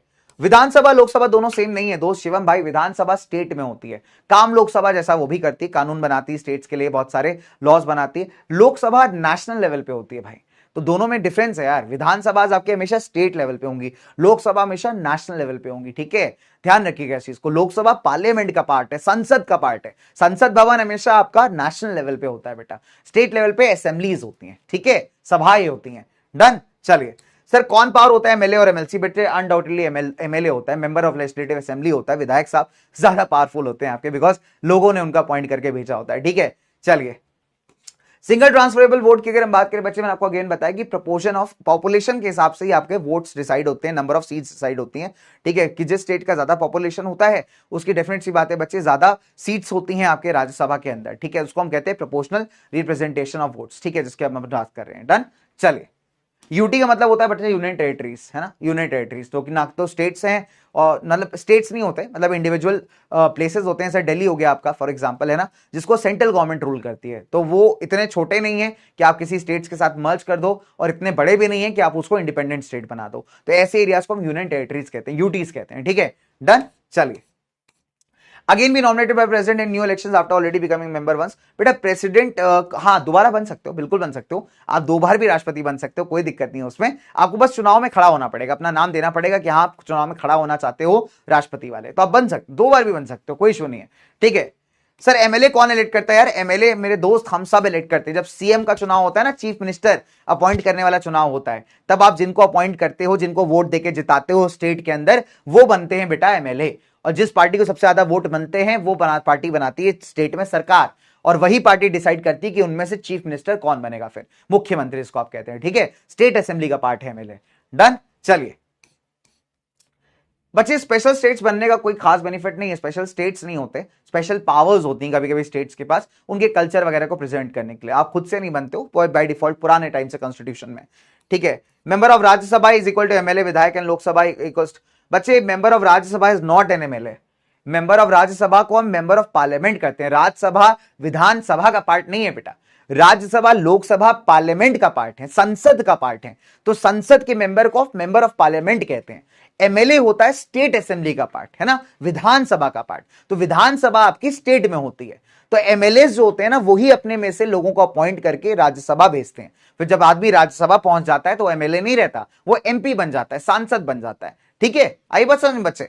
चलिए बच्चे मैं ऑलरेडी बता चुका हूं चीज, ठीक है, लोकसभा बच्चे ऑलरेडी ज्यादा पावरफुल है, हमने इसके रीजन से अभी लिखे हैं, because Lok Sabha is appointed by the people, directly by the people, तो ऑब्वियसली बात है मैक्सिमम केसेस में लोकसभा के पास पावर्स ज्यादा है। यही अपन ने लास्ट में कवर किया, पॉइंट्स को पढ़ोगे क्लियर हो जाएगा, ठीक है। चलिए, टेन्योर बेटा 5 साल नहीं होता भैया राज्यसभा का, राज्यसभा 6 साल का टेन्योर रखती है, लोकसभा का 5 साल। जागो ग्राहक जागो भाई, राज्यसभा परमानेंट हाउस है, डिसॉल्व नहीं होता, खत्म नहीं होता, दोबारा दोबारा वोटिंग नहीं डालते हम लोग इसकी, है ना, तो इसमें मेंबर्स रिटायर होते हैं हर 2 साल में, ठीक है, ध्यान रखिएगा इस चीज को। राज्यसभा परमानेंट हाउस है, तो थोड़ा जाग के यार कंसंट्रेशन साथ पढ़ाई किया करो दोस्त, ऐसे आंख बंद करके रोकर कैसे काम बनेगा। नहीं, 1/3 रैंडमली चूज नहीं होता, जिनका रिटायरमेंट आ जाता है। देखो ऑब्वियसली बात है, अगर कोई इंसान 5 साल 6 साल से चल रहा है तो ऑब्वियसली बात है रिटायर होगा ना। अब ऐसा नहीं कि एक सारे लोग नए तो पॉइंट होंगे नहीं, कुछ पुराने भी होंगे जिनका टर्म ऑलरेडी पूरा होता जा रहा होगा, तो वो यहाँ पे रिटायर हो जाते हैं, इस तरीके से रैंडमली चूज नहीं होते, ठीक है, डन। चलिए, तो रिटायर बच्चे टेन्योर खत्म होने के बेसिस पे होते हैं, वो अपना रिटायर होते जाते हैं भाई, सिंपल है, ठीक है, डन। ओके, चलिए लोक भाई, लास्ट लेक्चर बंक मत मारा करो स्वास्तिक भाई, लास्ट लेक्चर में क्लियरली पढ़ा है क्वालिफिकेशन ऑफ लोकसभा, 25 साल मिनिमम एज है दोस्त, और क्लास में जल्दी आया करो, बहुत जरूरी है। मैंने क्लियरली बताया, खुद का एग्जांपल देते हुए कि मैं दोनों के लिए एलिजिबल हूं, क्वेश्चन किया था हमने यहाँ पे, कॉन्सेंट्रेशन एंड क्लास में पंक्चुअलिटी दोनों मेंटेन करेंगे फिर, है ना, तब आपको बच्चे चीजें मिलेंगी। एंड क्लास प्लीज, मतलब थोड़ा सा बच्चे रेगुलर रहो क्लास के अंदर, इंपॉर्टेंट है। Depends upon population, strength of लोग, अभी तो डिफाइंड स्ट्रेंथ है हमारे पास, कितनी सीटें किस स्टेट से जाएंगी वो वहां की पॉपुलेशन पे डिपेंड करती है, ठीक है। चलिए डन, ओके। तो राज्यसभा टेन्योर 6 का कैसे बच्चे, सीएम से क्या मतलब है भाई, सीएम राज्यसभा का पार्ट नहीं है दोस्त, सीएम स्टेट असेंबली का पार्ट है। एक आदमी जब राज्यसभा में चला गया स्टेट असेंबली से, वो एमएलए का पोजीशन खो चुका है, खत्म है, अभी वो एमपी कहलाएगा, मेंबर ऑफ पार्लियामेंट कहलाएगा। राज्यसभा का सीएम से लेना देना नहीं होता मेरे दोस्त, तुम दो चीजों को यहां पे मिक्स कर रहे हो, ठीक है। चलिए, राज्यसभा डिसॉल्व नहीं हो सकती, 2013 में कमलनाथ मतलब की सरकार कैसे डिसॉल्व हो, बेटा राज्यसभा स्टेट की सरकार नहीं होती भाई, कौन सी दुनिया में जी रहे हो यार दोस्तों, ठीक है। स्टेट की सरकार को राज्यसभा नहीं कहते दोस्त, विधानसभा डिसॉल्व होती है भाई, विधानसभा स्टेट असेंबली है बेटा, थोड़ा सा जागो मोहन प्यारे। विधानसभा बच्चे, मेरे प्यारे बच्चे, स्टेट असेंबली को कहते हैं, विधानसभा डिसॉल्व होगी, राज्यसभा डिसॉल्व नहीं होगी। सरकार सीएम की जो होती है बेटा विधानसभा के अंदर होती, राज्यसभा के नहीं अंदर नहीं होती, तो आप दोनों में डिफरेंस सीखो पहले तो, ठीक है, और क्लास को रेगुलर अटेंड करना सीखो। ये अगर रेगुलर अटेंड करे होते तो ये डाउट नहीं आता बेटा, तुम यही क्लियर नहीं हो कि विधानसभा और राज्यसभा में डिफरेंस क्या है। राज्यसभा पार्लियामेंट का पार्ट है दोस्त, नेशनल लेवल पे राज्यसभा बैठी हुई है, पार्लियामेंट में एकदम स्टार्टिंग ऑफ द चैप्टर से बता रहा हूं, पार्लियामेंट के 3 कंपोनेंट्स हैं, राष्ट्रपति, लोकसभा एंड राज्यसभा। अब तुम उसको मिक्स कर दिए सीएम से जाकर के। सीएम होता है बेटा स्टेट के अंदर, चीफ मिनिस्टर स्टेट का होता है, स्टेट के अंदर 2 चीजें हो सकती हैं, विधानसभा इसको आप लेजिस्लेटिव असेंबली कहते हैं, एंड कुछ स्टेट्स में काउंसिल भी होती है, ठीक है। तो जो सीएम होता है ना बेटा, वो हमेशा विधानसभा का पार्ट होता है, राज्यसभा का पार्ट नहीं होता, ठीक है। तो क्लियर दिस कंसेप्ट, बहुत ही जरूरी है, ठीक है, ठीक है विदांश माय डियर। चलिए, मैक्सिमम एज बच्चे, रिटायरिंग एज मोस्टली गवर्नमेंट्स में 60s की होती है ना, उसके बाद आपको रिटायरमेंट दिया जाता है। चलो, तो कुछ देखो, बहुत सिंपल है यार, जो बच्चे ना एकदम क्लास को लास्ट में ज्वाइन करते हो, 1-2 क्लास बंक मार के आते हो, सीधा पहले के बाद तीसरे में आते हो, तो आपके डाउट्स ना इसी मतलब आपके डाउट्स फिर कभी अच्छे निकल के आ ही नहीं पाएंगे। तो क्लास में आने से पहले एटलीस्ट एक बार रिवाइज तो कर लो, देख तो लो कि क्या पढ़ाया गया है लास्ट क्लास के अंदर, नोट्स खोल के देख लो यार, पढ़ लो एक बार कि क्या पढ़ाया गया, सर क्या पढ़ा रहे हैं। 6:30 का क्लास है, तुम 7:30 आओगे दोस्तों, तो कैसे एक्सपेक्ट करोगे चीज समझना। 6:30 का क्लास मतलब 6:30 आओ, अगर 7 बजे आप ज्वाइन कर रहे हो तो बच्चे बेटर है कि आप रिकॉर्डेड देख लो उस वर्जन को, ठीक है, आपका समय बहुत बचेगा, आप साथ ही साथ बहुत इफेक्टिव स्टडी कर पाओगे, ठीक है। चल, तो ऑल द बेस्ट गाइस, इसी के साथ क्लास को एंड करते हैं, बच्चों कुछ डाउट्स थे, काफी लंबी क्लास चली गई इनफैक्ट, ठीक है। चलो, तो बाय एवरीवन, मजा आया यार आप लोगों के साथ ये वाला चैप्टर करके, ठीक है। एंड अगली क्लास में मिलते हैं, बाकी कोई और भी डाउट्स हो तो आप डाउट पोर्टल्स पे भेज देना, कुछ बहुत प्यारे डाउट्स भी थे और कुछ डाउट्स थे जो लैक ऑफ अवेयरनेस कैरी करते हैं, तो थोड़ा सा ज्यादा अवेयरनेस, थोड़ा सा ज्यादा बच्चों मतलब फोकस, ठीक है, जितना फोकस करोगे उतना बढ़िया आप आउटपुट निकाल पाओगे। डन। चलिए, तो प्लीज कंफ्यूज मत होइएगा बेटा, राज्यसभा नेशनल लेवल पे होती है, विधानसभा स्टेट लेवल पे होती है, विधानसभा डिसॉल्व हो सकती है, राज्यसभा डिसॉल्व नहीं होगी, तो प्लीज दोनों में कंफ्यूज मत करना विधांश प्यारे बच्चे, ठीक है। आई बात समझ में। चलो, तो bye guys, everyone, love you, good night, take care, मस्त रहो, चुस्त रहो, दुरुस्त रहो, मिलते हैं अगले क्लासेस के अंदर, तब तक के लिए bye bye, love you and take care and all the best to India.